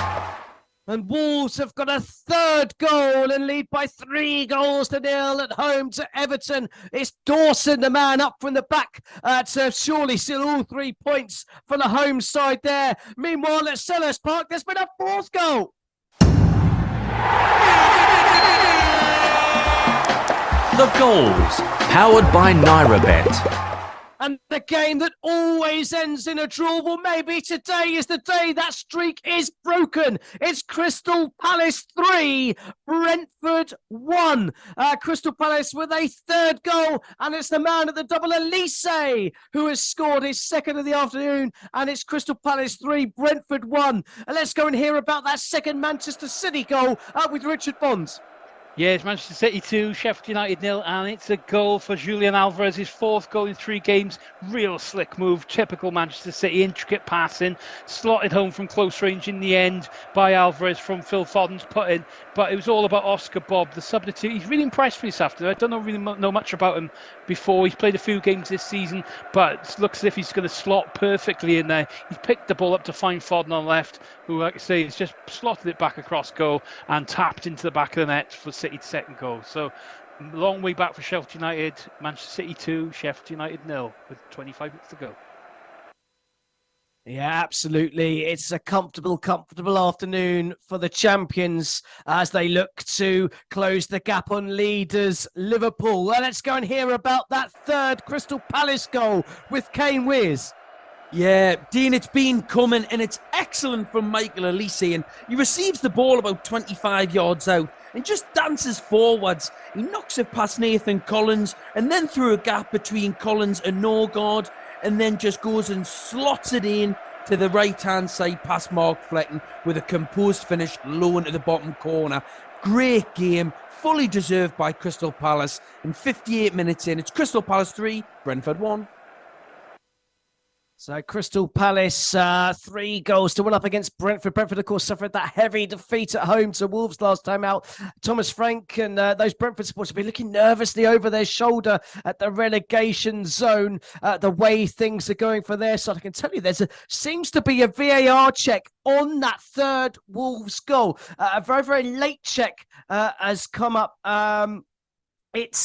Looks like there's a potential offside in that one. I can tell you that offside, that VAR check, as late it was shown, the goal's been given. Let's go and hear about all of that controversy from Duka Dobner. Yeah, it comes from sort of a long-term amount of pressure from Wolves, putting constant balls into the box, constant threat to Everton's back line, which, they put 5 defenders out today, playing a back 5 for the first time since God knows when, because they usually play a back 4 under Sean Dyche, but they just can't deal with the sustained crosses that Wolves put in. And a cross comes in, and Craig Dawson just pokes a leg at it, and it just sneaks into the near post. And Jordan Pickford, I think he was wrong-footed. He really should be doing better than what he did, but he seems like he was wrong-footed, just couldn't get down to it, and really deserved 3-0 lead from Wolves. Everton just looks so demoralised at the minute, but is at Molineux. It is Wolves 3, Everton 0. So thank you very much, Duka. Let's hear about that red card. It seems an age ago now that Burnley were reduced to 10 men. Ash Sanderford, 2 yellow cards. Any cause for complaints from the Burnley players? No complaints, really, Sander Berge. It's a definite second yellow. The first yellow earlier in that first half was for dissent. I don't know what was said to the referee, to be honest with you, but he would be disappointed. He's literally near enough He's had a couple of goes at Douglas Luiz's shirt. He's tried to tug him back because he's lost possession. He's tugged him once, and then you think once you're on a booking, do you really go again? He's gone again, and it's got to the point where Douglas Luiz put his hands up in the air as if to say, ref, how many times are you going to let this guy pull me back? The referee had no option but to give him the second yellow, and he's off to the dressing room. So yeah, he's off, and now Burnley are down to 10 men. So Vincent Kompany will be really disappointed that they're now down to it, because they were looking to get themselves back into the game, but they're going to really struggle here at Villa Park with Villa's home record. It's currently Villa 2, Burnley 1.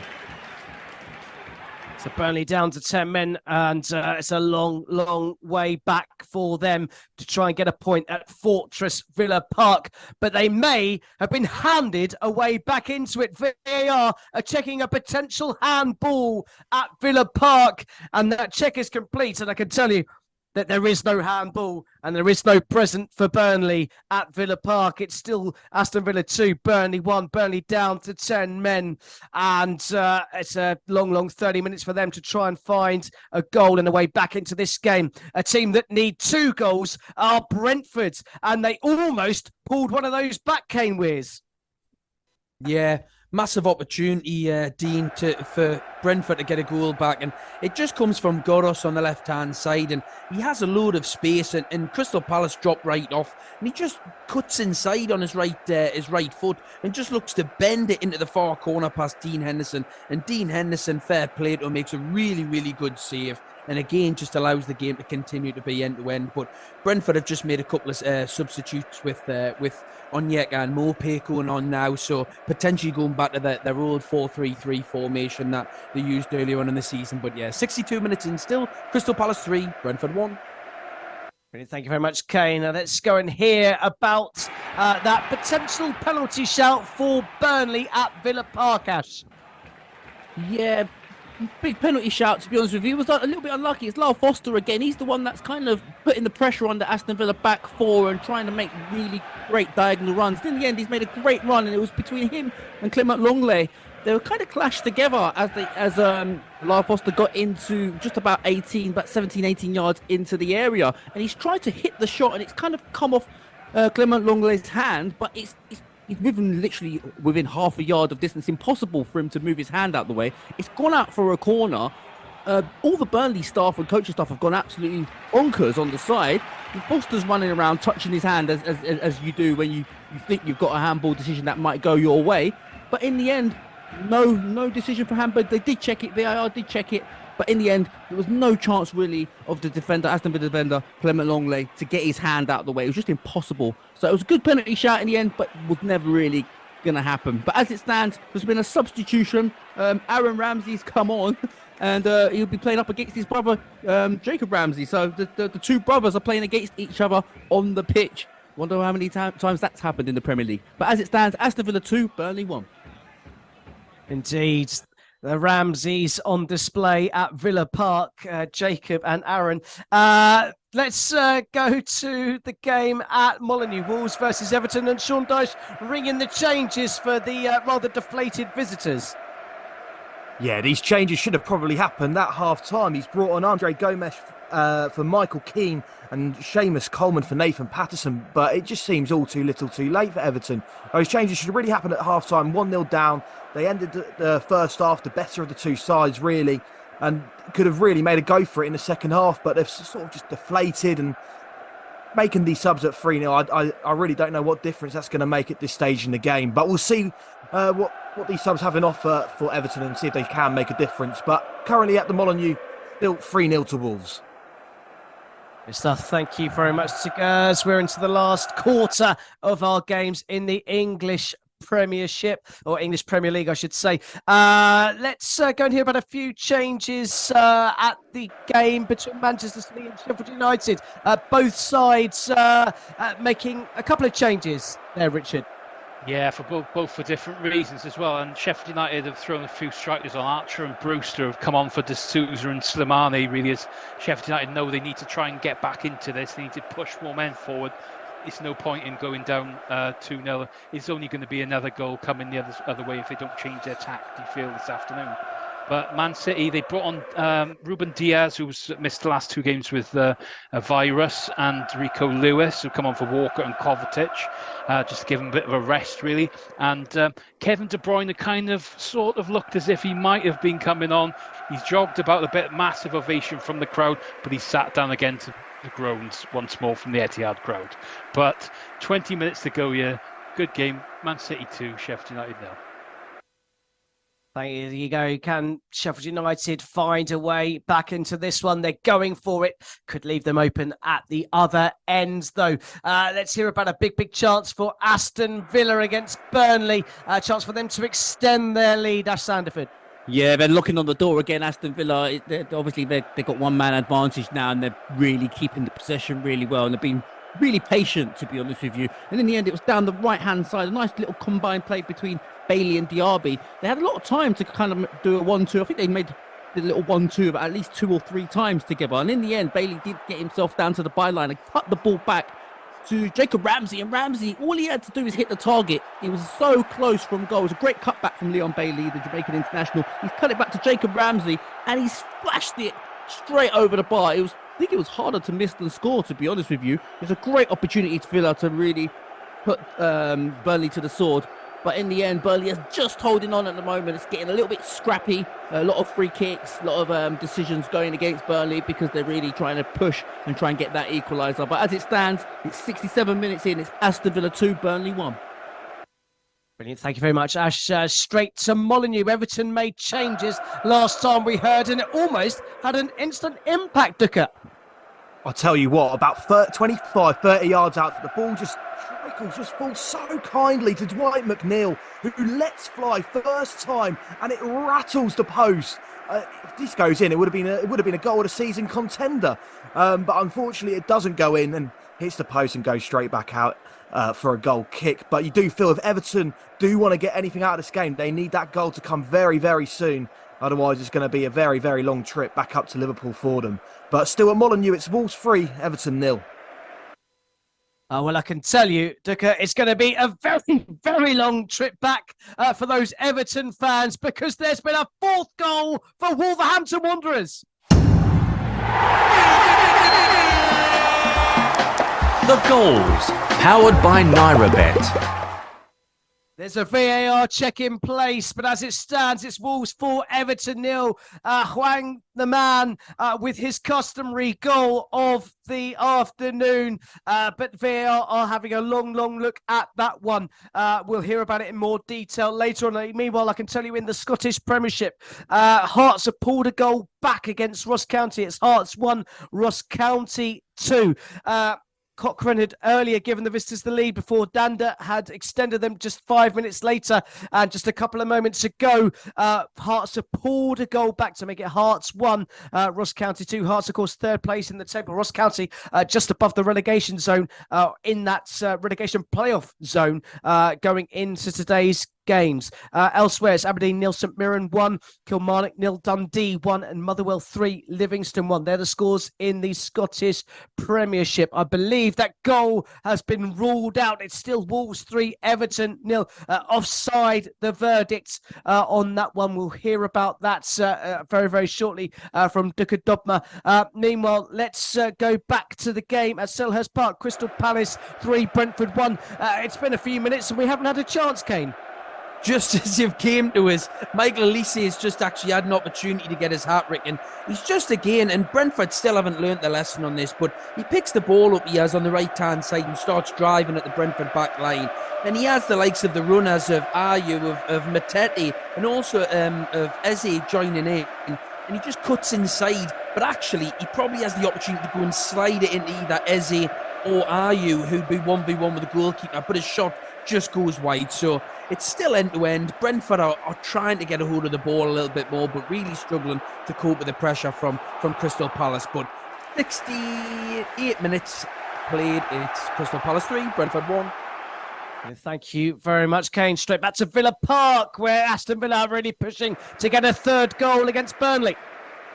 Yeah, another cracking chance for Aston Villa, and they're all over Burnley, to be honest with you, really all over. And it's another chance again on the left-hand side. Longley slipped it down the left-hand side, and in the end, it was pulled back to Ollie Watkins. And Ollie Watkins, all he had to do was side foot the ball anywhere on towards the face of the goal. He's completely miskicked it, but in the end, it's fallen to Diaby. So Diaby's got the chance now. He's about 8 or 9 yards out. He's smashed it. It's gone high and wide and well into the stands at Villa Park. It's another opportunity for Aston Villa, and they're going to be really disappointed if they don't get this third goal and put the game to bed. But as it stands, Aston Villa 2, Burnley 1, 71 minutes in.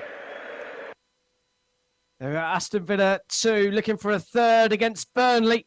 Well, I can tell you there's been a fourth goal at Villa Park.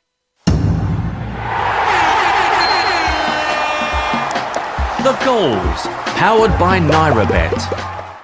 And Aston Villa were pushing for a third goal, but they've been caught on the break, and Lyle Foster has levelled things up for the visitors. It's Aston Villa 2, Burnley 2. What an afternoon on Football Live.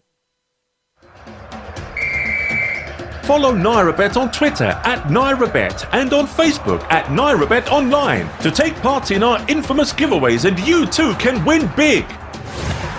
NairaBet, the home of sports betting and fast payments in Nigeria.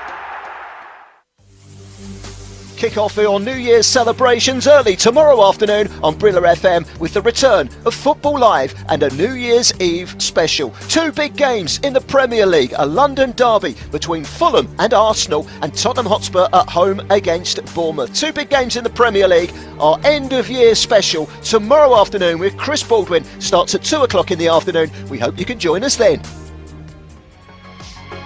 This is Football Live. And you could not have scripted this. It's crazy, absolutely insane. Oh my dearie me. I don't want to laugh or cry. It's a show that's packed to the brim. Oh my word, what is going on here? An unbelievable day here on Football Live. Means there's action everywhere you look. Great entertainment. That's fantastic. Wow, just wow. Happy New Year from everyone at Football Live. From the beginning. Hit it, boys. You are listening to Football Live. Live and exclusive on Brila FM. Join Corner Corner where the big boys claim. Take Brila anywhere, everywhere. Yes, you can take Brila with you anywhere, everywhere. The Brila app is available for free download. Available for download on Google Play and the Apple iTunes Store. Let's get back to the action on Football Live. Powered by NairaBet. This is Football Live with Dean Kilford. Well, let's go and hear about that equalising goal at Villa Park with Ash Sanderford. Oh, it's got against the run of play. It's Aston Villa 2, Burnley 2, and Unai Emery will be pulling his hair out. He'll be absolutely devastated with what's happened here. It's come from nothing, to be honest with you. James Trafford, long punt up the field from a goal kick, and Goodmanson, number 7 Goodmanson for Burnley, he's just got really early and flicked the ball on, and Lyle Foster's got in between I think Konza and I think Longley. He's got in between both of them, and he's literally just bearing down on goal. He's holding the defender off, and he's smashed it as hard as he could past Martinez. Great finish against the run of play. Burnley are absolutely delighted, and it's 2-2 here. It's Aston Villa 2, Burnley 2 here at Villa Park. Well, what a game at Villa Park. Aston Villa 2, Burnley 2. It's currently Crystal Palace 3, Brentford 1, although it was nearly 4 for the home side, Kane Wears. Yeah, massive opportunity again. And when are Brentford going to work out how to cope with Michael Elise on that right-hand side? And again, he's driving at the back line, he is, of Brentford, and just cuts inside and finds a gap just inside of Collins and Ethan Pinnock. He fires the shot, he does, but it actually comes off the goalkeeper Flecken's chest and out to Ayew. And Ayew has an open goal, and he somehow fires it wide. So Brentford are still holding on with 15 minutes left. It's Crystal Palace 3, Brentford 1. Thank you very much, Kane. Straight to the Etihad. Manchester City 2, Sheffield United 0. Last time we heard City in cruise control. Is that still the case, Richard? Very much so, yeah. And I think they go for the record with possession today as well. It currently stands by Liverpool at 85%, and they're on that at the moment. So let's see if they can get the past one too, which they hold. We will let you know with that a bit later. But they had a good chance a minute ago. Phil Foden, who's been the best player on the pitch, I would have said this half. He made both the goals with his perfect passing. He was played through this time by Alvarez, and he took a touch just to kind of get a bit of room past his defender, hit a low shot towards the right-hand corner. Fotherington's there again, down the bottom. He's had a really good game to put the scoreline down, but Manchester City looking more likely to get a third than Sheffield United to come back into this. 9 minutes to go, Man City to Sheffield United now. Thank you very much, Richard. Let's update you with a couple of goals in the Scottish Premiership. St Mirren have doubled their lead against Aberdeen. They now lead by 2-0. Ayunga has added to Ahara's earlier strike to give the away side a 2-0 lead there. And Hearts have come from 2 goals down to be level with Ross County. Vargas and Shanklin with 2 goals in 9 minutes to see the home side draw level at home to Ross County to make it Hearts 2, Ross County 2 in that game. The team news is in for the late game between Nottingham Forest and Manchester United. I'll read those 2 lineups for you. For Nottingham Forest: Turner, Montiel, Niakite, Murillo, Aina, Danilo, Yates, Gibbs, White, Dominguez, Alanga and Woods. That's the starting 11. Of course, Wood coming in from that hat-trick at St James's Park where they won, stunned St James's Park, stunned Newcastle in that 3-1 win on Boxing Day. For Manchester United, Nana starts in goal for them. Wan-Bissaka, Varane, Evans, Dalot make up the back 4. Mainu, Ericsson, Fernandez and Anthony with Rashford and Garnacho make up their starting 11 for the visitors there. That game kicks off just shortly after we go off air this afternoon. Meanwhile, let's go straight back to Selhurst Park, where we said that Brentford were still in this game, where they were almost a little bit more than just in this game, Kane. Yeah, very much so, still in this, Dean. And it's right in front of the Holmesdale end. And former Brighton player Neil Maupay absolutely crashes it off the crossbar about 30 yards out. And you feel like it's going to be a moment like this that's really going to bring Brentford back into the game. And they're starting to get a couple of chances now with about 10-15 minutes to go, starting to get more bodies forwards and more into the box. And Crystal Palace have dropped right off. So it hopes to be probably an exciting end to the game. But yeah, about 77 minutes played. It's still Crystal Palace 3, Brentford 1. So Brentford still pushing on, trying to find a way back into this game. One team trying to find their way back to leading in their game at Aston Villa. And they were close to getting a third here this afternoon, weren't they, Ash? Oh, they certainly were. Still Aston Villa 2, Burnley 2, and Villa really pressing now, especially after conceding that equaliser from Burnley. Broke down on the left-hand side with Alex Moreno. Couple of step-overs to beat his defender. And he kind of chipped it towards the back post without really too much pace, and Ollie Watkins just mistimed his header and kind of just got a little bit underneath the ball, ended up heading it way over the bar. But I think if he timed his header a little bit better, he would have been able to get that ball on target and maybe put it past James Trafford. So yeah, good chance for Aston Villa. They're doing the pressing as they have 11 and Burnley down to 10, but Burnley will be really proud of themselves so far, how they're playing in this game, getting themselves back into the game. But currently as it stands, Villa 2, Burnley 2. Brilliant stuff. Thank you very much, Ash. Let's check in on Molineux. Wolves 3, Everton 0. Last we heard, disallowed 4th goal for Wolves. Everton with the changes, but are they looking likely to get themselves on the score sheet this afternoon? No, I wouldn't say so. No, it's all been Wolves. It's all been very, very comfortable. And are now bringing on Pedro Neto, who's come back from injury, the league's top assister as well. So it could just be a very, very long evening for Everton as it stands. The front three of Wolves have been causing Everton so many issues today.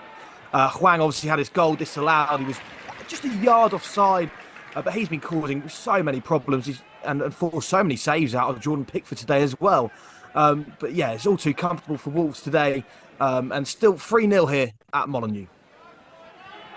So still 3-0 to the home side there. Read out some of the team news earlier on. Nottingham Forest versus Manchester United. I should say Ahmed Diallo's on the bench for the first time this season. The Ivorian, of course, former player on loan at Sunderland last year, won the Championship Player of the Year awards, or the Fans Championship Player of the Year awards. Got that knee injury in pre-season. He's on the bench for the very, very first time this season, which adds some attacking threat for Manchester United and a potential big boost for Erik ten Hag, a man who's under pressure, but maybe just alleviated some of that pressure with that come-from-behind win against Aston Villa in midweek.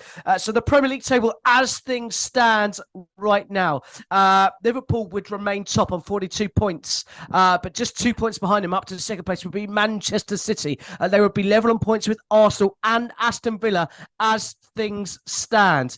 I should also say for Manchester United, you may have noticed one absence. Højlund missing out for Manchester United today. He is injured. He's out ill today, not injured, and that's why he's missing today's game. So no Højlund for him, but Diallo on the bench potentially with the option for coming off the bench for Manchester United at Nottingham Forest should he be needed this afternoon. Would mostly likely see Marcus Rashford lead the line for the visitors there. So the league table as things stand, Liverpool 42 points leads in the table. Manchester City, Arsenal and Aston Villa would all have 40 points. Then come Tottenham with 36 points and West Ham in 6th with 33 points. Let's go back to Villa Park, who could make a claim to join level on points with Liverpool should they find a winner in this one, and they've come close to do that, haven't they, Ash? They've come close, and Unai Emery will be, again, like I said, he's really, really pacing up and down the touchline at the moment, in his own box, of course, and he's really trying to get his team going to try and get this winning goal. Another couple of corners back-to-back in the end. John McGinn whips one in towards the back post, and I think in the end it was Diaby that tried to get the header in, and it's just gone over the bar. He's now been taken off. But yeah, Villa are doing all the pressing. Burnley are defending for their lives. There's still a lot of time left in this game. But Villa will be looking to get those. I think if they win today, if they get these extra couple of points and win 3 points today, they'll get themselves into second place potentially. So they'll be looking to keep pressing, but they're doing really well. As it stands, it's still Aston Villa 2, Burnley 2. Thank you very much. I can tell there's been an equaliser in the Scottish Premiership. Kilmarnock have levelled things up at home to Dundee. Kilmarnock 1, Dundee 1 is the latest score with about 4 minutes or so left to play in that game. Let's head to Molineux, where there's been a couple of changes, enforced changes for the home side, I believe, in that game, Duggar. Yeah, I'm just having a look now. I just need to have a quick look to see who's actually come off here. I believe it is Traore who's come on, but I just couldn't exactly see who's come off at the minute. You have to come back to me in a bit, Dean. I couldn't quite see that, I'm afraid. That's okay, no problem at all, Dicker. So a couple of changes there, but we could definitely confirm that Traore and Matt Doherty have come on for the home side in that game. Let's head to the game at the Etihad. We're into the very, very closing stages where Manchester City are coasting to victory, but are looking for a different kind of record today, Richard Bonter. How close are they to securing that possession record? Well, just to be partly poopers in this, Sheffield United had the spell of possession recently, so they're back down to 82%, and that's what we were all looking for. But it has been an absolute cruise. You know, the other record they were looking at was the pass ratio, and they are very, very close with that one, though. They're on 912 passes at the moment, and the record is 942, which was themselves against Swansea in 2018. So interesting kind of brainiac fact for you. I'll let you know if we get to that one, but for a game's perspective, this has been very easy. Men against boys. It's Manchester City 2, Sheffield United 0, and we're just coming to stop this thing. I suppose when a game is that easy, Richard, you've got to look at the alternative things to keep you entertained. So Manchester City coasting to all 3 points, and as it stands, up to second place in the table. Let's go back to Dukadoma, who can just clear up those changes for Wolves, those enforced changes against Everton. Yeah, so Matt Doherty has come on. Nelson Semedo making way, and it was João Gomes who's made way for Traore, who's come back from illness as well. So it's good for Wolves fans to see him back. But yeah, apologies about those changes. But yeah, still 3-0 here at Molineux. It's still 3-0 and a comfortable 3 points for Wolves as things stand. The result would mean that Wolves would go level on points with Chelsea and would close that goal difference gap back down as well. They'd also only be a point behind Newcastle and just 8 points behind those European places that Tottenham currently occupy, the Europa League place, which is the 5th place in the table. Of course, there will be further European places, you would suspect, down the table come the end of the season. Let's go and hear about a bit of a nasty clash of heads at Villa Park. Aston Villa taking on Burnley. Burnley down to 10 men. But so momentarily, Aston Villa are down to 10 men, aren't they, Ash? Yeah, I think he's just cut slowly. He's not looking too good, to be honest. It's the skipper, John McGinn. He's come off with... he's not come off, but he's actually back on. He had his... bit of a clash. I think it was Josh Brownhill in the middle of the park. He come off with a nosebleed. He wasn't very happy. He's got up in a right state and he's gone off to the side and kind of wiping himself up. But obviously with clash of heads, the referees and officials and the medical staff have to take things really seriously when it comes to clashes of heads. So John McGinn's got blood all over his face, but it's been cleaned up and I think he's just got himself back on the pitch now, looking groggy. And that's John McGinn. He's one of the most popular players for Aston Villa. He started every single game for Aston Villa in the last 35 Premier League matches, stretching back to February 2023. So yeah, he doesn't want to come off at all because he likes to play his full 90 minutes. But as it stands, it's still Villa 2, Burnley 2. It's still Villa 2, Burnley 2, but the referee has pointed to the spots at Villa Park. Aston Villa have been awarded a penalty. And we mentioned about the Ramsey brothers earlier on, but it's Aaron Ramsey of Burnley who has conceded a penalty. Referee Stuart Atwell has blown and pointed to the spots. We'll wait to see whether VAR are going to have a check on that one. Whilst we do that, let's go back to Selhurst Park. Crystal Palace 3, Brentford 1. Another chance for the visitors, Kane. A massive chance, and how Brentford haven't got another goal back here. And it's a well-worked set-piece routine, and it's from the right-hand side where Goros just whips the ball in, and there's loads of movement in the Crystal Palace penalty area. And Visser just finds himself by himself with no one there. All he needs to do is just get any bit of contact, if it's a header or anything.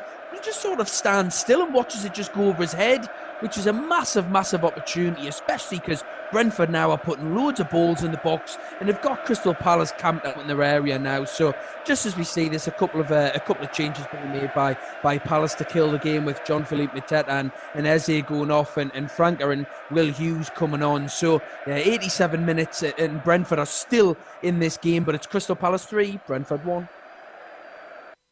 Brilliant. Thank you very much. I can tell you that the penalty has been given at Villa Park, and in the melee that followed that penalty, it was the other Ramsey who got booked. So Jacob Ramsey gets shown a yellow card for Aston Villa after his brother Aaron Ramsey gives away a penalty for Aston Villa from Burnley, and it's Douglas Luiz who looks to be stepping up from 12 yards to give Aston Villa potentially all 3 points in that game. Meanwhile, I can tell you in the Scottish Premiership, St Mirren have scored a third goal in the game away at Aberdeen. Aberdeen 0, St Mirren 3 deep into added time there. Let's get a full-time report from the Etihad, where it's finished Manchester City 2. In fact, we'll just hold on momentarily because the penalty's been taken. The penalty has been scored.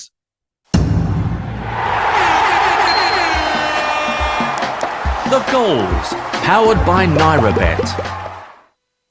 Douglas Luiz makes no mistake from 12 yards and surely has given Aston Villa all 3 points and see them level on points with Liverpool at the top of the Premier League table. It's Aston Villa 3, Burnley 2. Douglas Luiz, the man with the goal. Meanwhile, let's go to full time at the Etihad. Manchester City 2, Sheffield United 0. They didn't get the possession record, but they did get another record, didn't they, Richard? Yeah, I think they got the pass record, 994 completed passes in this match. Absolutely amazing stuff. But it shows the absolute golfing class between the two sides. The champions against a team that's come up from the championship, which is full, unfortunately for Sheffield United fans, of championship players. It's a long road back for them. They're going to be bottom at the end of the year. And you start to think, how are they going to keep themselves up afloat? There's much work to be done by Chris Wilder in the January window, but they will have easier games than they've had today. So it was 2-0 the final score. Goals from Rodri and Julian Alvarez, one in either half. Pep Guardiola's side coasted to the 3 points to take them to second place in the Premier League table tonight and put themselves back in that title race really after a bit of a mini blip really in November. Sheffield United ruined a chance they had just before the break to level with Vinicius Souza driving Jayden Bogle's side cross rather wide of the post when well placed, but it was easy for City as youngster Oscar Bob looked really good, as did Phil Foden, who's really starting to pull into a bit of form recently. Easiest as it gets between two sides in this league this season. It finished here, Manchester City 2, Sheffield United 0. So thank you very much, as always, Richard Bonds. Manchester City with a comfortable victory at home to Sheffield United and setting the passing records in the process. Wolves had the ball to the back of the net again at Molineux, and again it's been disallowed. So it's still Wolves 3, Everton 0. We're deep into stoppage time in that game. We're also in stoppage time at Selhurst Park, where Brentford have had yet another chance, Kane Wears. Yeah, massive opportunity, and it's a great save it is from Dean Henderson, and it just comes out wide, and the ball's just whipped in, and from about 2 or 3 yards out, Neil Maupay connects really well with a cross, but somehow Dean Henderson throws himself to it, makes a great save, and it ends up to Nathaniel Klein. Nathaniel Klein then starts counter-attacking for Crystal Palace, and then they end up then playing the ball into Elise.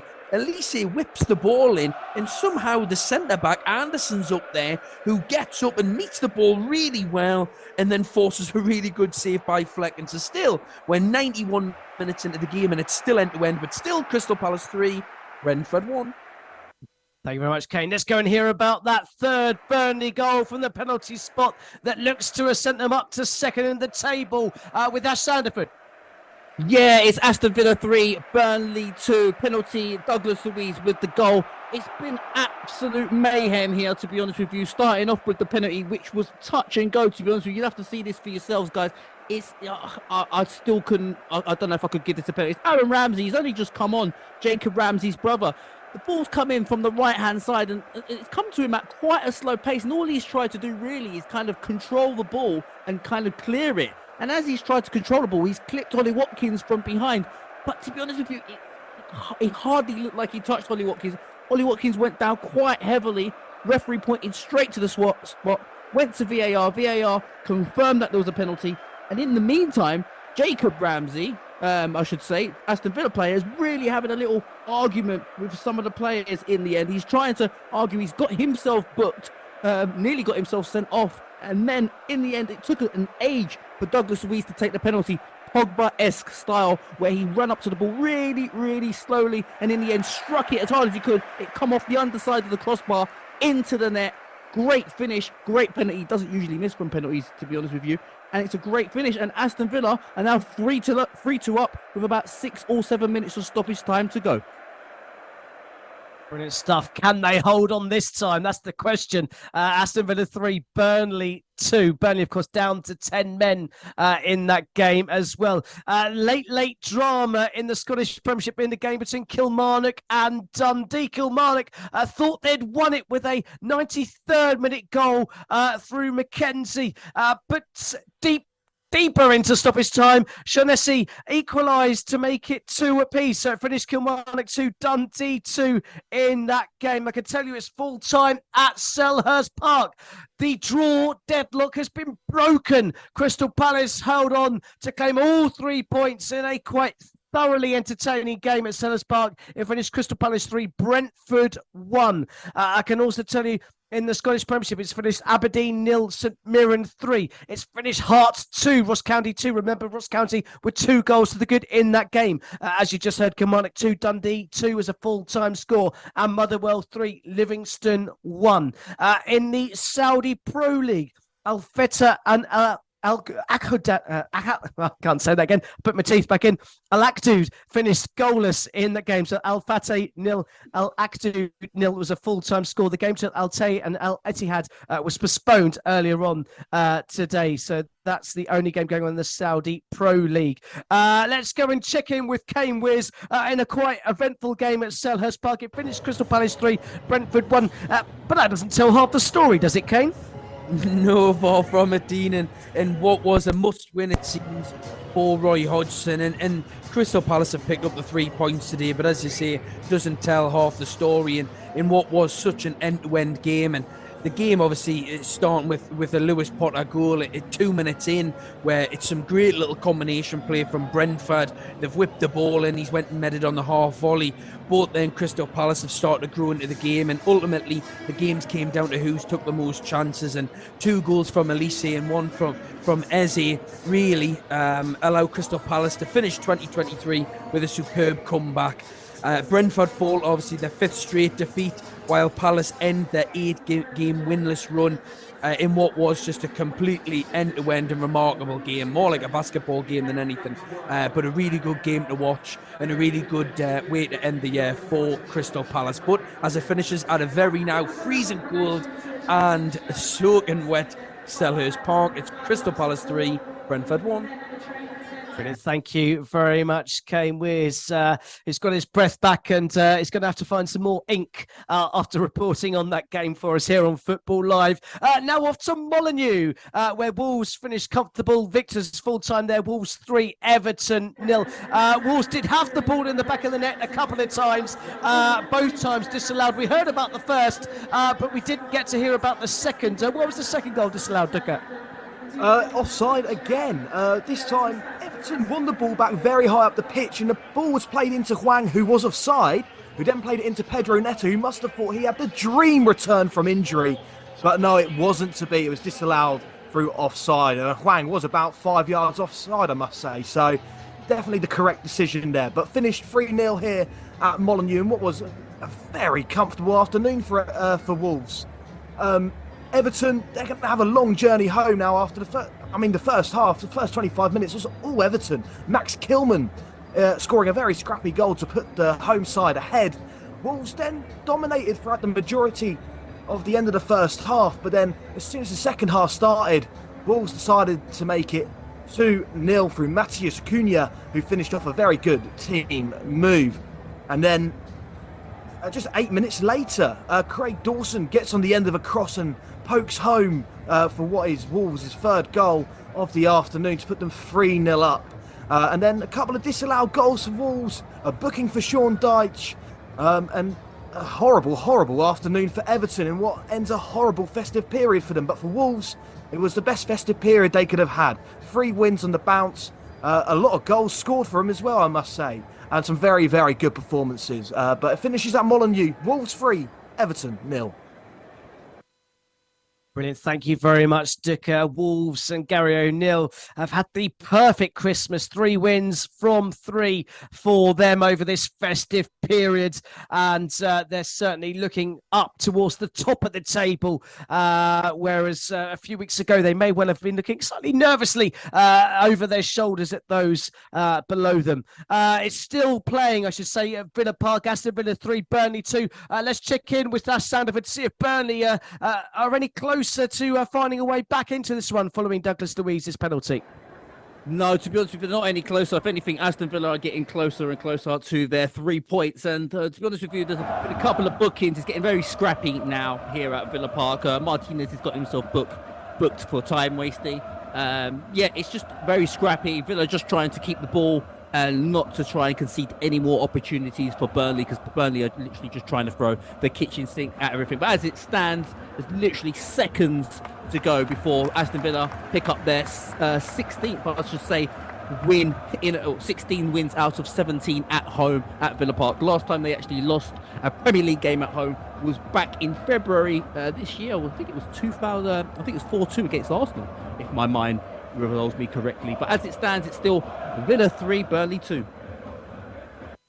They've got the statisticians looking frantically back at their records to check whether it was indeed Arsenal who were the last victors at Villa Park. I do believe you're actually correct, though, with that stat there, Ash. So still 3-2 to Aston Villa in that game.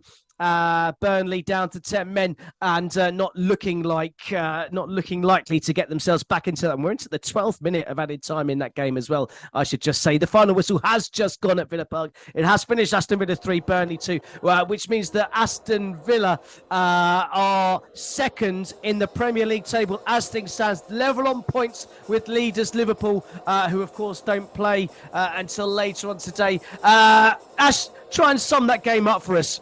5 goals, what a game.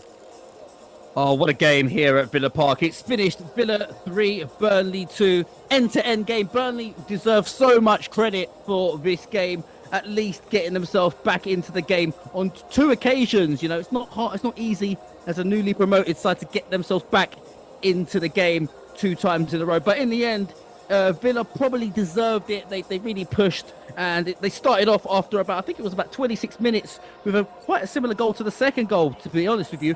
Popped in, no pressure from the Burnley centre forwards, and in the end the Villa centre halves had time to get their head up and slot the ball into Ollie Watkins. Ollie Watkins got himself to the byline, cut it back to Leon Bailey, and he smashed it into the roof of the net. That was after 28 minutes.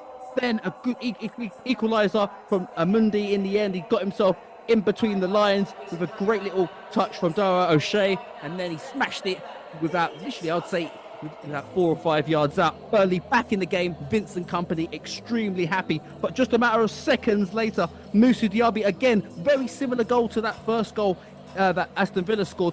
Too much time. Konsa slipping the ball into Ollie Watkins again with the assist. Watkins getting down to the byline again, cutting the ball back for Moussa Diaby to smash it in from about 4 yards out, and that was Villa going 2-0 up at half-time. In the end, in the second half, Burnley huffed and puffed, but in the end, I think it come down to Sander Berge getting himself a second booking. First one was in the first half, but probably a little bit of dissent, but the second one again was pulling Douglas Luiz back a couple of times. He gave no option for the referee to give him that second yellow card. He was down the tunnel, and in the end, it was a well-deserved booking and a sending off. Then a goal for Duran, got himself back into the game, and then in the end, it was a great little finish, great winner with a penalty, which was a dubious penalty, I would say, that Villa got themselves in the end.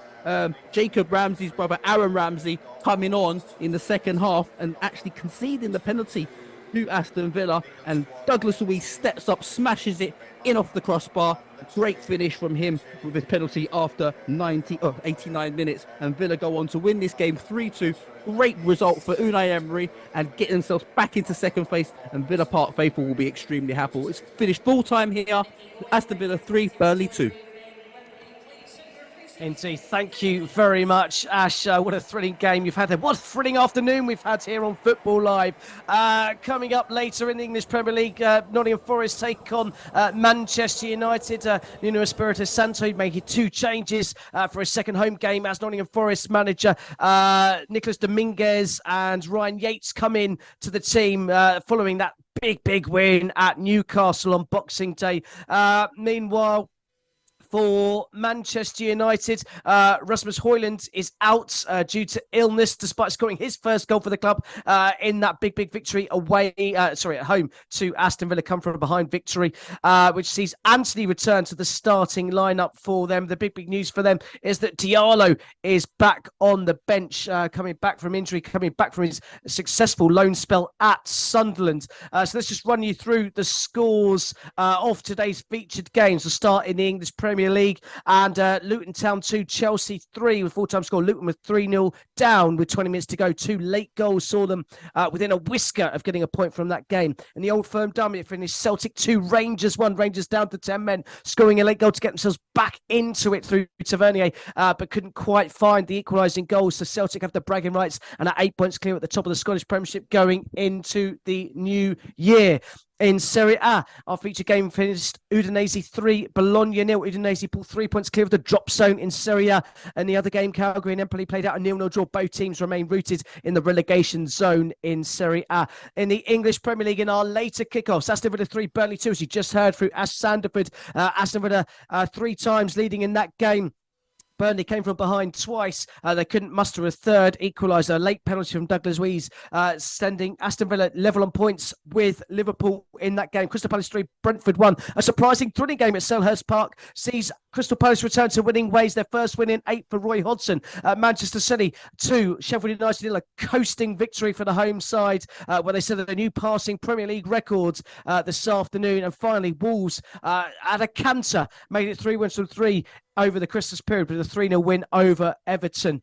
That is all the games that we covered here on Football Live. We hope you've had a fantastic afternoon here. There's been goals galore. You are, of course, listening to Football Live. Thank you very much and have a very happy new year. You have been listening to Football Live, exclusive to Brila FM, sponsored by NairaBet.